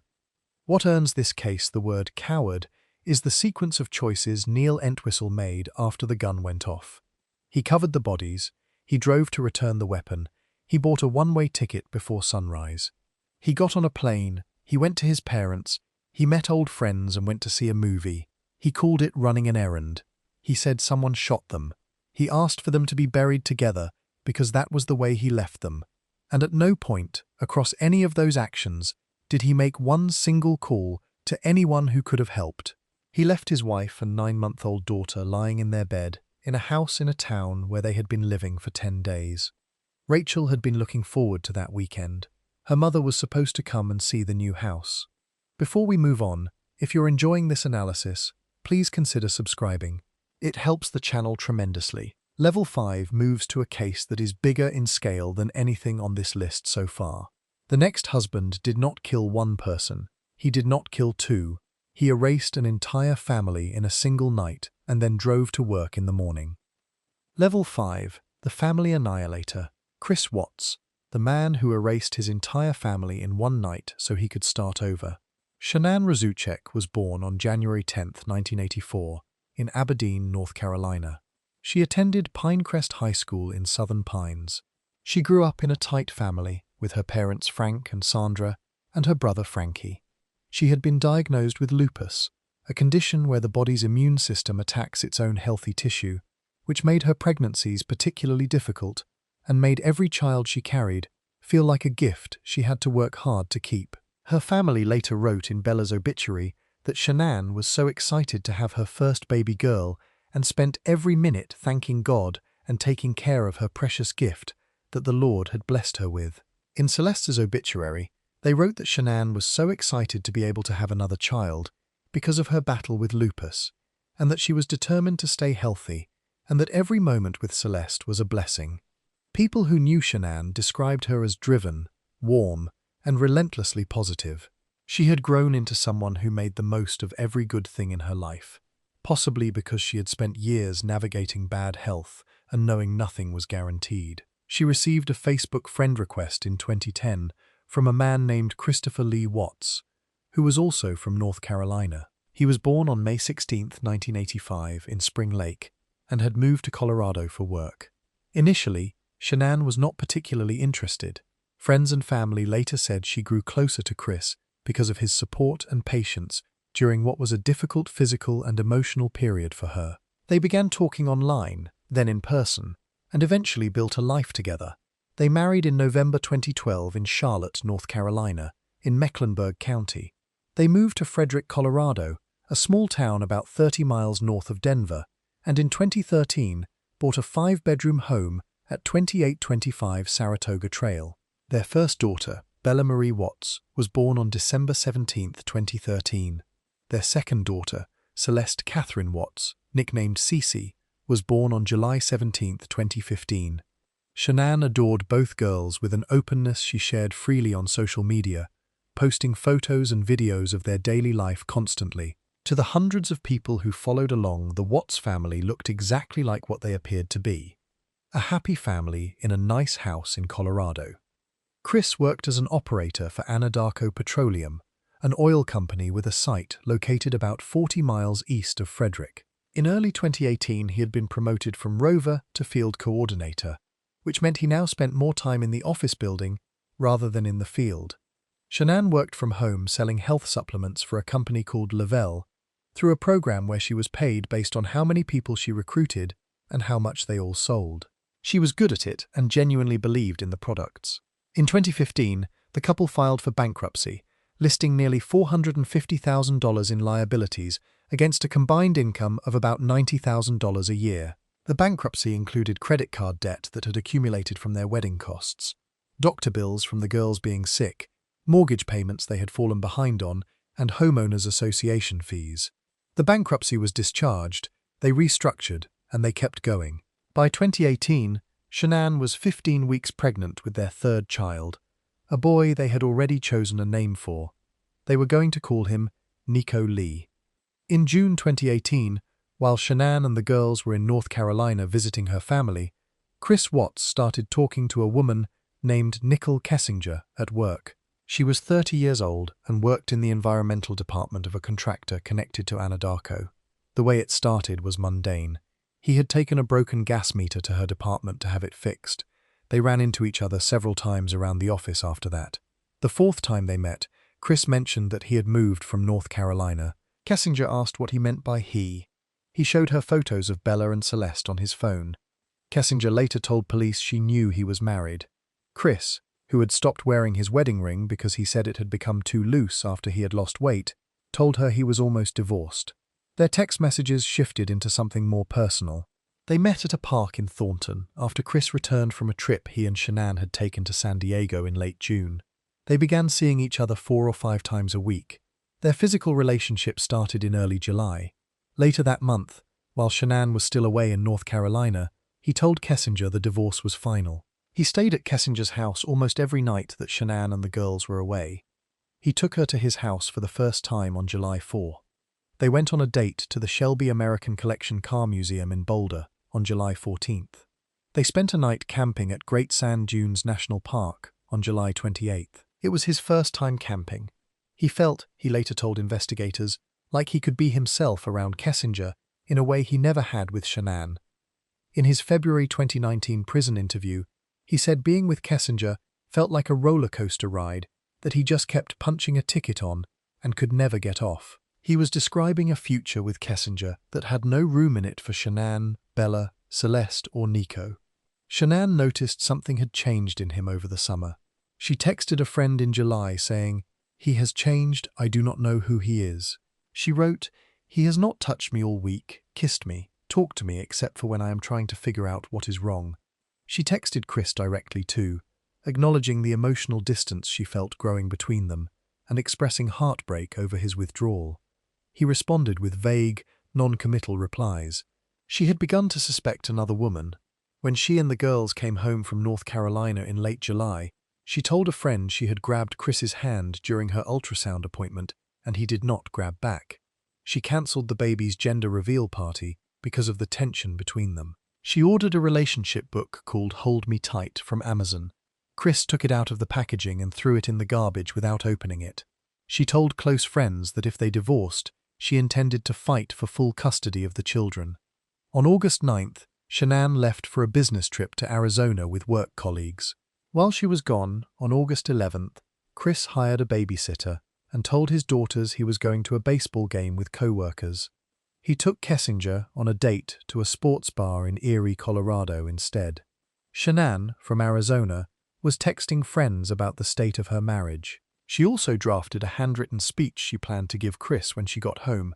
She wrote, "I try to fix things and make them better, and this is making me crazy." Shanann Watts arrived home from her Arizona trip at 1:48 in the morning on Monday, August 13th, 2018. Her friend and colleague Nicole Atkinson drove her home. A surveillance camera on a neighbor's house recorded the car pulling up.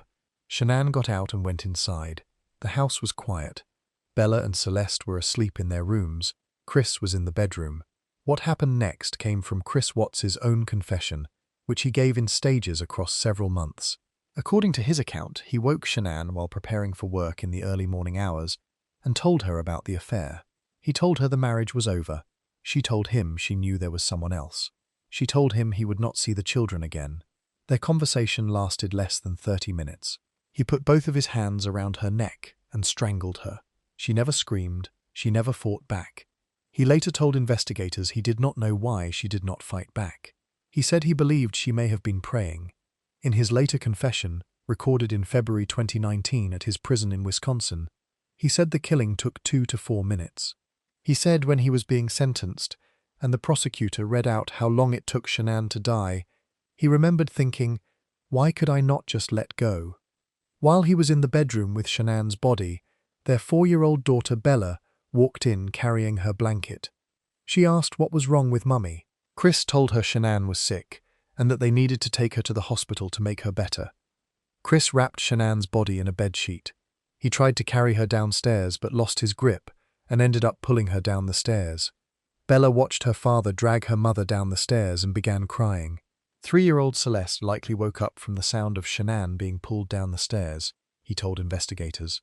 Chris backed his truck into the garage at approximately 5:17 in the morning. A neighbor's surveillance camera recorded this moment. The footage showed him walking back and forth between the house and the truck, carrying bundles. Neighbors later said it was unusual because he normally parked on the street. He placed Shanann's body on the floorboard of the back seat. He then went back inside. He put both girls in the back seat of the truck, without their car seats, with their blankets. Bella had her blanket. Celeste had her favorite blue New York Yankees blanket and a stuffed animal. He drove approximately 40 miles east on the highway toward the Anadarko petroleum oil site where he worked. During the drive, his daughters dozed off and on and laid in each other's laps, he told investigators. At the oil site, he took Shanann's body out of the truck and laid it on the ground near where he would later bury her. Bella and Celeste, sitting in the back seat, saw him handling their mother's body. They asked him, "What are you doing to Mummy?" He told investigators later that he did not remember what he told them. He went back to the truck. He put Celeste's blue blanket over her head and used it to suffocate her in the back seat while Bella watched. He then took Celeste's body to a crude oil storage tank on the property and pushed it through the opening. The opening was 8 inches in diameter. He then returned to the truck and used Bella's blanket to suffocate her. Bella fought back. According to his confession, before he suffocated her, she asked him, "Is the same thing going to happen to me as Cece?" He said he was not sure if he told her yes. He described it as saying it like a horrible person. He then pushed Bella's body into a second, separate crude oil tank. He deliberately put the girls in different tanks so they could not be together even in death. The prosecutor later said this at sentencing. Prosecutors found scratch marks on one of the girls' bodies and tufts of hair on the opening of one of the oil tanks. He then dug a shallow grave near the tanks and buried Shanann. After burying his pregnant wife and disposing of his daughters in oil tanks, Christopher Watts drove to the Anadarko worksite offices and began his regular workday. His co-workers arrived later that morning and described his behavior as completely normal. Back in Frederick, Shanann's friend Nicole Atkinson had been texting her all morning. Shanann had a scheduled doctor's appointment for the pregnancy and had not shown up. She was not responding to texts or calls. At around 12:10 in the afternoon, Atkinson went to the house. She knocked. She rang the doorbell. She called Chris at work. He came home. He allowed a police officer who had arrived for a welfare check to search the home. The family dog was found inside unharmed. There was no sign of Shanann or the girls. Chris told the officer they had gone to a friend's house. The story changed within hours. On August 14th, the Colorado Bureau of Investigation issued a missing persons alert for Shanann and the girls. That same day, Chris appeared on the local ABC affiliate television station in Denver and gave an on-camera interview pleading for his family's return. He stood on his front porch and said, "Shanann, Bella, Celeste, if you are out there, just come back. My kids are my life. Those smiles light up my life. This house is not complete without anybody here. Please bring them back." He did not know at that moment that investigators had already recovered surveillance footage from his neighbor, Nathan Trinastich's camera, showing him loading the truck in the dark at 5:17 in the morning. He did not know that Nicole Kessinger had already begun cooperating with police. He had texted Kessinger on the morning of August 13 to tell her his family had disappeared. She later told the Denver Post that when she read the news, she found out he was still married and that his wife was 15 weeks pregnant. She said he had shown little emotion about his family's disappearance and had tried to change the subject when she pushed him for answers. She also told police she believed his cheese had been sliding off his cracker long before he met her. On August 15th, investigators brought Chris Watts in for a polygraph examination. He failed it. His father, Ronnie, had flown in that morning and was waiting in another room at the police station. Investigators allowed Chris to speak privately with his father in the interrogation room, using the moment to get him talking. During that conversation, Chris admitted to killing Shanann. He told his father a false version, that he had killed Shanann after witnessing her strangling the girls. He told investigators the same story. That afternoon, he marked the location of the bodies on a photograph of the oil field. Investigators arrived at the Anadarko site at 11 o'clock that night. Shanann was found in a shallow grave. Bella and Celeste were recovered from the separate crude oil storage tanks. Bella was 4 years old. Celeste was 3 years old. Chris Watts was arrested on August 15, 2018.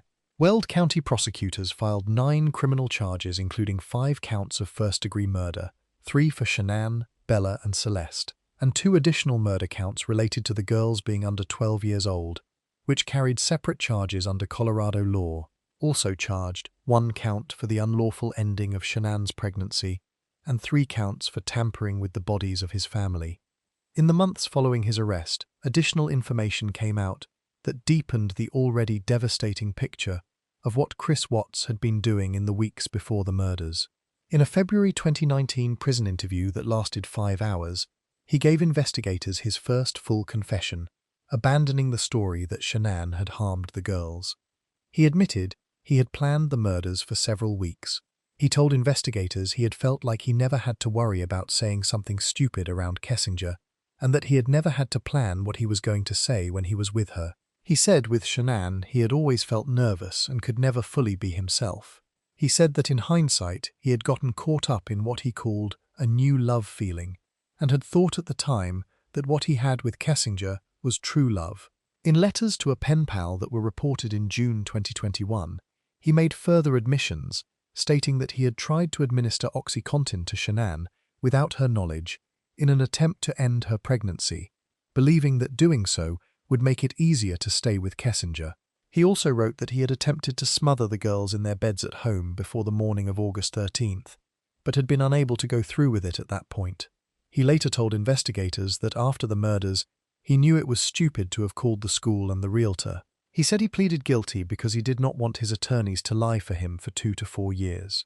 On the morning of August 13th, the day of the murders, before any of his family had been reported missing, Chris Watts had also called the girls' school Primrose and told an administrator they would no longer be attending. He also called a real estate agent named Ann Meadows to discuss selling the family home and downsizing. When she suggested a smaller property for him to look at, he told her he would drive past it on his way home from work that day. On November 6, 2018, Chris Watts pleaded guilty to all 9 charges. Shanann's family had requested that prosecutors not seek the death penalty. They did not want another death. The plea deal was accepted. Sentencing took place on November 19, 2018, at the Weld County Courthouse in Greeley, Colorado. Shanann and the girls were laid to rest at a funeral held on September 1, 2018, at Sacred Heart Catholic Church in Pinehurst, North Carolina. During the 90-minute ceremony, which opened with Amazing Grace, Chris Watts was never mentioned. The priest read a statement from Shanann's father, Frank. "You are nothing but pure love, always caring for everyone. You will always be Daddy's little girl." At the sentencing in November, Shanann's father, Frank Razuchek Sr., stood in the courtroom and addressed Chris Watts directly. He said, "I trusted you to take care of them, not kill them. You have to live with this vision every day of your life, and I hope you see that every day of your life." He called Watts heartless and evil. He said Watts had taken Shanann, Bella, and Celeste out like trash. He said, "You do not know what love is, because if you did, you would not have killed them, you monster." Shanann's brother, Frankie Razuchek Jr., had the district attorney read his statement because he could not bring himself to stand in the same room as Chris Watts. He wrote it from a motel room where his parents had been crying themselves to sleep. He said there was not a day that went by that he did not cry for his family. Shanann's mother, Sandra Razuchek, told Watts she had not wanted death for him because that was not her right. She said his life was between him and God. District Attorney Michael Rourke told the court that Watts had calmly and methodically loaded his family's bodies into his work truck. Rourke said Watts had ensured the girls would not be together even in death by putting them in separate oil tanks. He said the murders were not done in an uncontrolled or vengeful way. He said the evidence showed Watts had annihilated his family and thrown them away like garbage so he could get what he wanted. When Judge Marcelo Kopkow asked Chris Watts if he wished to make a statement, Watts said, "No, sir." Judge Kopkow sentenced him to 5 life terms without the possibility of parole, 3 consecutive and 2 concurrent, plus an additional 48 years for the unlawful ending of Shanann's pregnancy, plus an additional 36 years for tampering with the bodies. The judge said, "I have been a judicial officer for 17 years, and I can objectively say that this is perhaps the most inhumane and vicious crime that I have handled, out of the thousands of cases that I have seen, and nothing less than a maximum sentence would be appropriate." On December 3, 2018, Chris Watts was transferred out of Colorado. He arrived 2 days later at Dodge Correctional Institution in Walpun, Wisconsin, a maximum security prison where he remains as of 2026. He will never be eligible for parole. In December 2019, a judge ordered Chris Watts to pay the Razuchek family more than $6 million in a wrongful death lawsuit. The breakdown was $1 million for each of the 3 deaths and $3 million for emotional pain and suffering, with interest growing at 8% per year. Watts has no assets or income, which means the judgment is effectively impossible to collect. In 2020, a Netflix documentary called American Murder: The Family Next Door was released using home videos, text messages, and social media posts from Shanann's own accounts. It showed the family as they had actually been. The girls playing in the backyard, Bella and Celeste being silly for the camera, Shanann posting videos in the middle of the night excited about a new product, Chris barely visible in any of it, standing slightly apart. In his February 2019 prison interview, Chris had told investigators that he keeps photos of Shanann, Bella, and Celeste in his cell, and that he reads to them every night from a book he used to read to Celeste. The documentary was made with the cooperation of Shanann's family. The 2020 Lifetime film about the case was not. Shanann's family publicly stated they had not been consulted about the Lifetime film, that it was inaccurate, and that they feared it would increase the harassment they had already been receiving. In his February 2019 prison confession, Chris Watts said that when he thinks about what he did, he tries to picture the long drive to the oil site and wonders if he could have saved the girls' lives. He said he has read books about how fathers could never hurt their children and has asked himself, was I even a dad at one point? He said every time he closes his eyes, he hears Bella's last words. Shanann Watts was 34 years old and 15 weeks pregnant. Bella Marie Watts was 4 years old. Celeste Catherine Watts was 3 years old. Nico Lee Watts never took a breath. What separates Level 5 from every case that came before it on this list is scale and premeditation together. O.J. killed in apparent rage at the end of a long deterioration. Drew Peterson killed to remove a financial obstacle. Scott Peterson killed to free himself for a new relationship. Neil Entwistle killed and ran. Chris Watts spent weeks planning, called the school the same morning to cancel his daughter's enrollment, called a realtor to start shopping for a smaller home, drove 40 miles with his living children in the same vehicle as their dead mother, and then went to work and behaved normally. 4 people who trusted him completely. He was the last person any of them ever saw. Before we move on, if you're enjoying this analysis, please consider subscribing. It helps the channel tremendously. Level 6 moves further still. The next husband did not even need to be in the same state when his wife was killed. He made sure of that. Level 6, the orchestrator. Mark Sievers, the husband who was 1,100 miles away when 2 men he hired beat his wife to death with hammers. Teresa Ann Grace Tottenham was born on November 19, 1968, in Darby, Connecticut. Her parents separated when she was 1 month old, and she was raised by her mother. From the time she was in 6th grade, she had one clear idea of what she wanted to do with her life. She wanted to be a doctor. She did not simply want it the way children announce ambitions they forget by the following year. She built toward it, step by step, for decades. She graduated as the valedictorian of her high school class at Ansonia High School in Connecticut in 1986. She went on to Fairfield University and earned a master's degree in biology in 1990. She attended the Ross University School of Medicine on the Caribbean island of Dominica and graduated in 1996. She completed her residency at the University of Florida in Jacksonville, where she was named Resident of the Year. She became board certified in internal medicine. She later added a fellowship in anti-aging, regenerative, and functional medicine, and she obtained a second master's degree in metabolic and nutritional medicine through the University of South Florida. She was 4 feet 11 inches tall. Former patients described her as a dynamo in a tiny package. One woman who knew her said some people compared her to the Oprah Winfrey of Florida. She went through a first marriage that ended in divorce, though she and her ex-husband remained friends and stayed in contact by email for years afterward. Shortly after that marriage ended, she met a Missouri man named Mark Sievers, who happened to be the brother of one of her friends. They married in 2003. In 2006, the family moved to Bonita Springs, Florida, in Lee County. They had 2 daughters together.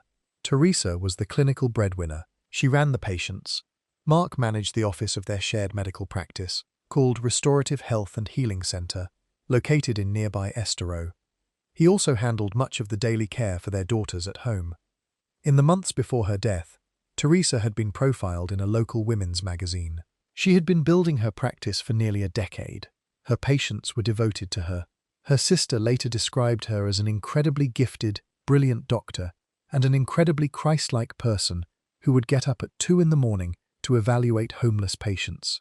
That was the life Teresa Sievers had built. Underneath it, her marriage had been deteriorating. The details of exactly how badly things had broken down came out slowly during the years of investigations and trials that followed her death. What emerged was a picture of a marriage where Mark Sievers feared losing everything. He feared that Teresa was going to leave him. He feared a custody battle over their daughters that he believed he could not financially survive. Those fears became the engine of what happened next. In May 2015, Mark Sievers traveled to Missouri to attend the wedding of his childhood friend, Curtis Wayne Wright Jr. The 2 men had known each other since they were boys. During that wedding weekend, sitting with his old friend, Mark Sievers started talking about his marriage. He told Wright it was in serious trouble. He told Wright he was afraid Teresa was going to take the children and that he could not afford to fight her for custody. Wright told Mark that his only option was for Teresa to die. Mark Sievers agreed. He told Wright he would pay him for it. They planned together how it would be done. Mark Sievers also had another reason to want Teresa dead beyond the fear of losing his daughters. Investigators would later discover that there were 5 separate life insurance policies taken out on Teresa Sievers. The total value of those 5 policies was $4.433 million. What Mark Sievers did not know was that after their conversation, Wright recruited a third man without telling Mark. Wright went to a man named Jimmy Ray Rogers, whom he had met while both were serving time in jail on separate charges. He paid Rogers to help carry out the killing. On the morning of Saturday, June 27, 2015, Curtis Wayne Wright picked up Jimmy Ray Rogers, and the two men got into a rental car in Hillsboro, Missouri. They entered a destination into the GPS device in the car. They drove south and east, across state lines, heading for Bonita Springs, Florida. The drive was more than 1,100 miles. The GPS tracked every mile of the journey. That data would later be recovered by investigators and shown to a jury. At the same time Wright and Rogers were driving south through the middle of the country, the Sievers family was on vacation in Connecticut, visiting Teresa's mother for her 75th birthday. Teresa had patient appointments on Monday morning and decided to fly home early rather than stay through the weekend. On the morning of June 28th, Mark Sievers drove Teresa to LaGuardia Airport in New York City so she could catch her flight back to Florida. He then went back to the vacation with their daughters and stayed in Connecticut. He personally drove her to the airport, knowing 2 men were already driving toward their home. Wright and Rogers arrived at the Sievers house in Bonita Springs at approximately 6 o'clock in the morning on June 28th. Mark Sievers had given Wright the security alarm code to the home. They entered the property, disabled the alarm, and then left. They drove to a local Walmart store in Fort Myers. Surveillance cameras at the Walmart recorded both men inside the store. They purchased trash bags, wet wipes, black towels, black shoes, and a lock-picking kit. They then drove to a local beach and spent time there. They were not in a hurry. They knew Teresa would be flying in that evening. After the beach, they returned to the Sievers house and went inside. They waited. Teresa Sievers had been seen on surveillance cameras at Southwest Florida International Airport after her plane arrived. She was recorded walking through the terminal with her suitcase, making her way to the exit. She got in her car and drove to Bonita Springs. She had no way of knowing 2 men were waiting inside her kitchen. When she pulled into the garage and walked into the house, Wright and Rogers were there. According to the testimony of both men at separate trials, Wright struck Teresa first with a hammer. During the attack, Teresa had her hands up trying to defend herself. Wright later testified that at one point Teresa said, "Why?" Investigators believed she may have thought, in that moment of shock and confusion, that the man in her kitchen was actually her husband. The resemblance between Wright and Mark Sievers was remarkable enough that law enforcement officers who saw both their photographs described them as nearly identical in appearance. Both men wore glasses. Both had similar facial hair and receding hairlines. Both were close to the same build. A lieutenant with the Lee County Sheriff's Office who worked on the case said when he first looked at their photographs side by side, it struck him as very odd. Teresa Sievers was struck with the hammer 17 times. She died in her kitchen. Wright and Rogers left the house in the early morning hours of June 29. They drove the 1,100 miles back to Missouri. During the drive, Rogers later testified, Wright's behavior shifted between grief over what had happened and describing the killing as a fun game. Wright made threats against Rogers and Rogers's girlfriend if either of them went to police. On the morning of June 29th, when Teresa did not show up for her patient appointments, the clinic called Mark Sievers in Connecticut. Mark called their neighbor, a physician named Dr. Mark Petritz, and asked him to go check on Teresa at the house. Petritz went to the home, walked in, and found Teresa face down on the kitchen floor in a pool of blood. He called 911. The recording of that call captured him saying, "She is bashed in the back of the head. She is cold. She is dead cold." The hammer used in the attack was still lying on the floor next to her body. Mark Sievers flew back to Florida. Investigators began their work. For the first several weeks, they had no suspects and no clear leads. Mark appeared cooperative. He handed over his cell phone. He made a speech at Teresa's funeral, where he stood before the crowd and said, "I was, and still am, the luckiest man in the world." He attended his wife's funeral with a gun strapped to his waist. After the funeral, investigators watched Mark Sievers leave the church and drive to the couple's medical practice. He went around the back of the building and threw computer equipment into a dumpster. He had initially handed over his cell phone, but then stopped cooperating with investigators entirely. For nearly 2 months, the case went nowhere. Then, in August 2015, police received a tip that led them 1,100 miles away to Missouri. They looked at 2 men. One was Jimmy Ray Rogers. The other was Curtis Wayne Wright. When investigators first saw photographs of Wright, alongside images of Mark Sievers, they stopped.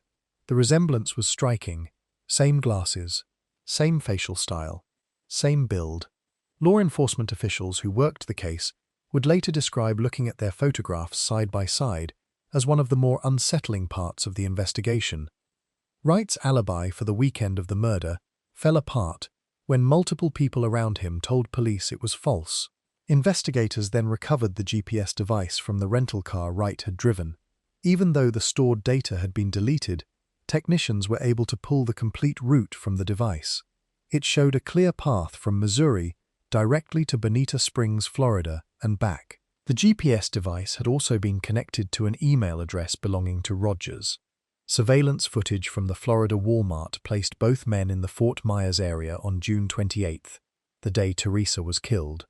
Phone records placed Rogers near the Sievers' home at the time of the murder. Rogers' girlfriend, Taylor Showmaker, told police that Rogers had confessed to her that he and Wright had killed Teresa Sievers with a hammer.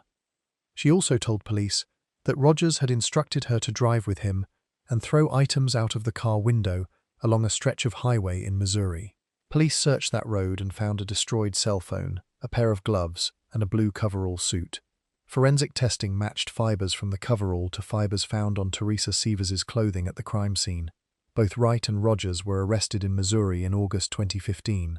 Wright agreed to cooperate with prosecutors in exchange for a reduced sentence. He told investigators about his childhood friendship with Mark Sievers. He told them about the wedding weekend conversation in Missouri. He told them about the $100,000 payment Mark had promised him from Teresa's life insurance money. He told them about giving Mark's alarm code to Rogers so the 2 men could get into the house. In December 2015, Mark Sievers was arrested and charged with first-degree murder and conspiracy to commit murder. In May 2016, Teresa's mother was awarded legal custody of the 2 Sievers' daughters. Wright pleaded guilty to second-degree murder in 2016 in exchange for his testimony against both Mark and Rogers. He received a 25-year prison sentence. Rogers went to trial first in October 2019. He was convicted of second-degree murder and trespassing. He was sentenced to life in prison on December 12, 2019. Mark Sievers went to trial in late 2019. The prosecutor opened by telling the jury that the case was about the perfect marriage, the perfect friendship, the perfect alibi, and the perfect murder. He described what had been done to Teresa with the hammers as her family sat in the courtroom. The jury deliberated for just over 4 hours. On December 4, 2019, Mark Sievers was found guilty of first-degree murder and conspiracy to commit murder. The jury unanimously recommended that he receive the death penalty. On January 3, 2020, Judge Bruce Kyle sentenced Mark Sievers to death for the murder conviction and to a consecutive 30-year prison sentence for the conspiracy conviction. The judge noted that the evidence showed the killing had been deliberate and planned, with cold and calculated premeditation.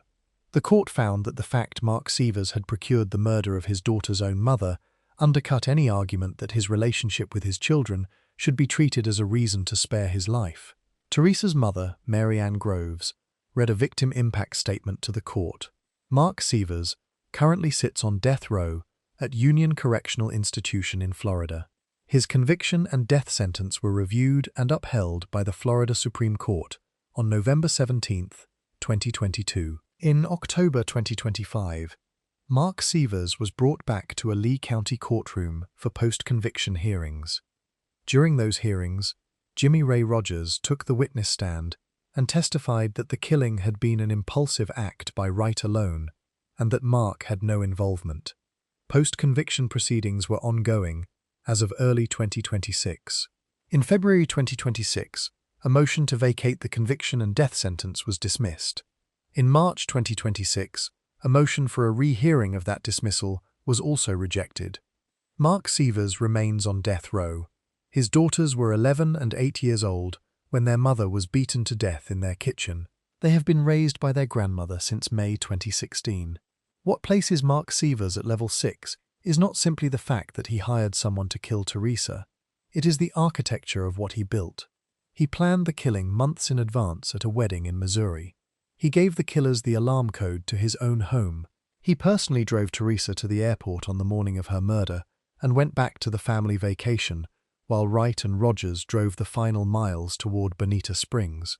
He stood in front of a crowd at her funeral and told them he was the luckiest man in the world. And he drove to the medical office hours after burying her and threw computers in a dumpster. The distance between himself and the act was total. His hands never touched a hammer. His fingerprints were not at the scene. The only thing connecting him to the killing was the word of his childhood friend and a GPS log that showed where those two men drove. It was enough. Before we move on, if you're enjoying this analysis, please consider subscribing. It helps the channel tremendously. Level 7 is the case that sits above all of these. The last husband on this list did not kill for a new life, or out of fear of losing custody, or to collect insurance money. He killed to make his ex-wife listen to something she could not unhear for the rest of her life. Level 7, the revenge killer. John Battaglia, the father who used his daughters as weapons against their mother.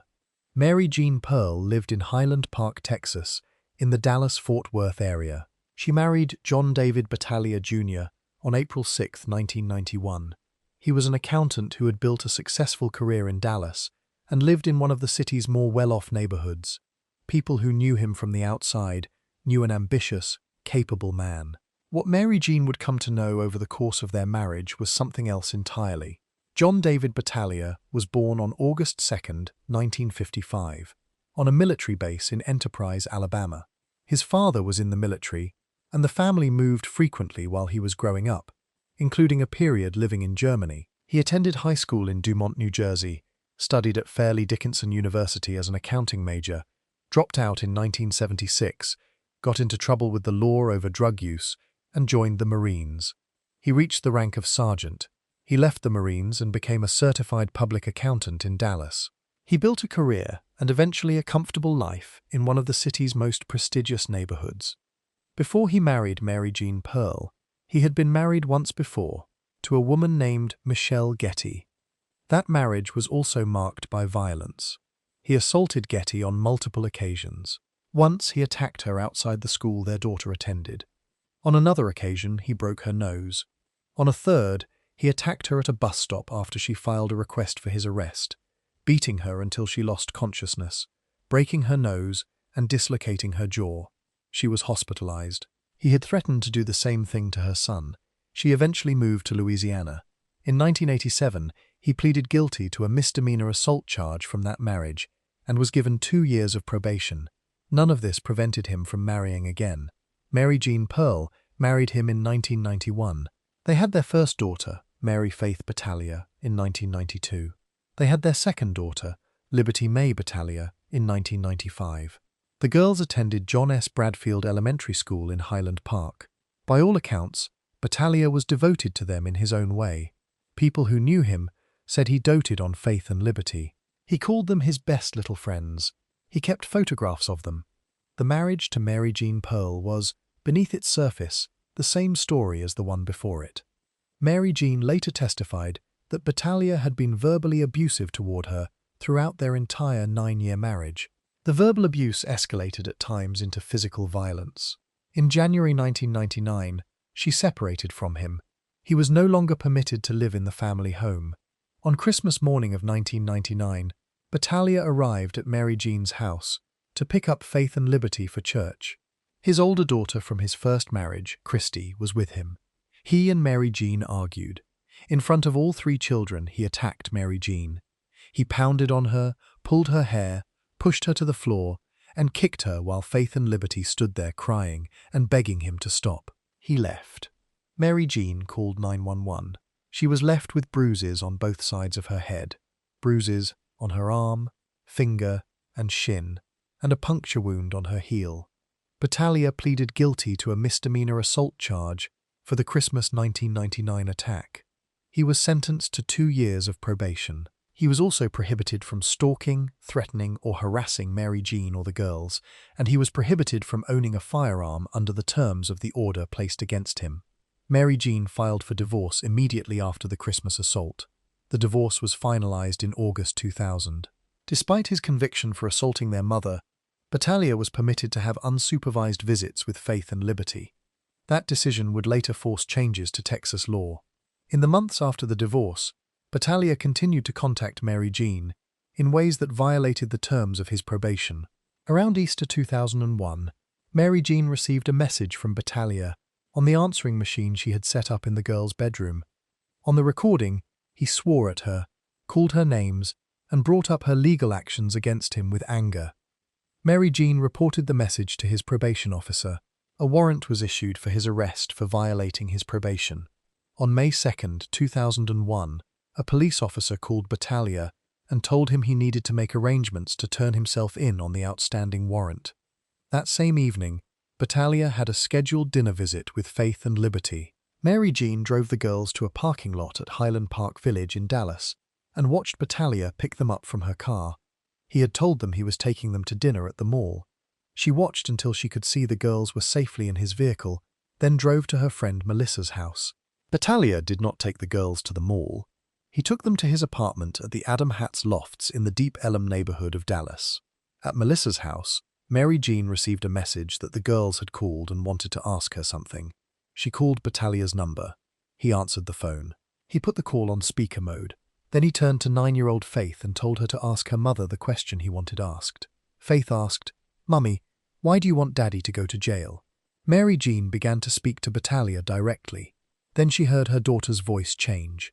Faith said, "No, Daddy, please don't do it." Mary Jean screamed into the phone, run for the door." She heard gunshots. She heard her daughters scream. Then she heard Battaglia's voice. He said, "Merry Christmas." The word between Merry and Christmas was an obscenity. It was a reference to the Christmas 1999 assault for which Mary Jean had reported him, the one that had put him on probation, the one that had led to the warrant now outstanding against him. Then more gunshots. Mary Jean hung up and called 911. She drove to Battaglia's apartment. Inside the apartment, investigators found both girls. Faith, who was 9 years old, had been shot 3 times. One shot had gone through her back and severed her spinal cord. A second shot, fired at contact range against the back of her head, had exited through her forehead. A third shot struck her shoulder. Liberty, who was 6 years old, had been shot 5 times. 16 firearms were recovered from Battaglia's apartment. A fully loaded revolver was found in his truck. After shooting his daughters, John Battaglia did not call for help. He did not call 911. He left the apartment and went to a bar with his girlfriend. Then he went to a tattoo parlor and had 2 large red roses tattooed on his left bicep, one for each daughter. When police arrived at the tattoo parlor to arrest him, he got into a physical fight with the officers. It took 4 of them to subdue him. He had a black eye when he was booked. Before leaving his apartment that night, Battaglia had called Mary Jean's answering machine and left a message addressed to the girls. The recording was found the following day. In the message, he said, "Good night, my little babies. I hope you are resting in a different place. I love you. I wish that you had nothing to do with your mother. She was evil, vicious, stupid. You will be free of her. I love you very dearly. You were very brave girls, very brave. Liberty, you were oh so brave. I love you so much. Bye." He left a separate message on the answering machine of Michelle Getty, his first ex-wife, telling her to invest wisely the money he was sending their daughter Christy for college. The funeral for Faith and Liberty was held at Our Redeemer Lutheran Church in North Dallas. They were buried at Hillcrest Cemetery in North Dallas. Texas authorities stated plainly that Battaglia killed his daughters as an act of retaliation because Mary Jean had complained to his probation officer. The warrant for his arrest had been issued that same day. The decision he made that evening was, by the evidence and the timeline, a direct response to learning he was about to be arrested again because of her. He could not reach Mary Jean. He could not hurt Mary Jean the way he wanted to. So he used the 2 people she loved most in the world and made her listen. Battalia's capital murder trial began on April 22, 2002, at the Frank Crowley Courts Building in Dallas. Howard Blackman led the prosecution. Battaglia was represented by Paul Johnson and Paul Brauchel. The defense acknowledged that Battaglia had committed the murders and argued that he should not receive the death penalty because he suffered from bipolar disorder and was mentally ill. Prosecutors argued the murders were deliberate acts of retaliation. The jury deliberated for 19 minutes before returning a verdict of guilty on the charge of capital murder. The sentence handed down was death. In the years that followed, Battaglia's execution was delayed multiple times. His lawyers argued that he was mentally incompetent and therefore could not legally be executed under United States law. The standard for execution in such cases requires that the person being executed understand they are about to be executed and have a rational understanding of why. Psychologists who examined Battaglia told courts that he believed his death sentence was the result of a vast conspiracy involving his ex-wives, his former attorneys, the prosecutors, the trial judge, the jury, and the Ku Klux Klan. He also claimed he had been drugged and had no memory of the murders. His lawyers submitted that these beliefs prevented him from having a rational understanding of his situation. State courts and a state district court took up the competency question. The courts concluded that Battaglia was highly intelligent, not mentally ill, and was faking his apparent delusions to avoid execution. Evidence presented at the competency hearing showed that Battaglia had used the prison library to research legal cases on mental competency standards in capital punishment. He was recorded in a phone call with his father from jail, discussing what he described as the chess game of avoiding execution. An execution scheduled for March 2016 was halted by the Federal Fifth Circuit Court of Appeals just hours before it was to take place, to allow further evaluation of the competency claim. That review extended into 2017 and then into 2018. On the morning of February 1, 2018, his lawyers filed a new appeal, arguing that the drugs Texas planned to use in the lethal injection were old and had already caused suffering in previous executions. The Fifth Circuit rejected that appeal. The United States Supreme Court issued its final denial of all remaining appeals at approximately 9 o'clock that evening. At 9:18 in the evening on February 1, 2018, the lethal injection was administered at the Huntsville unit in Texas. John David Battaglia was 62 years old. Mary Jean Pearl was present in the witness area, separated from the chamber by a glass window. Battaglia had been described by prison officials as jovial in the hours leading up to the execution. When witnesses entered the room, he looked around and spotted Mary Jean. When the warden asked if he had any last words, Battaglia said no. Then he changed his mind. He looked at Mary Jean Pearl and said, "Well, hi Mary Jean, see you all later. Bye." He instructed the officials to go ahead.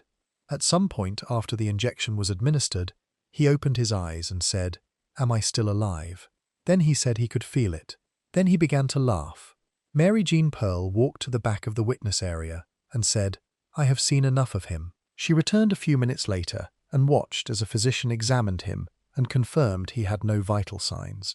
He was pronounced dead at 9:40 in the evening. No one from Battaglia's family or friends attended the execution. Mary Jean Pearl left the prison and declined to make any statements.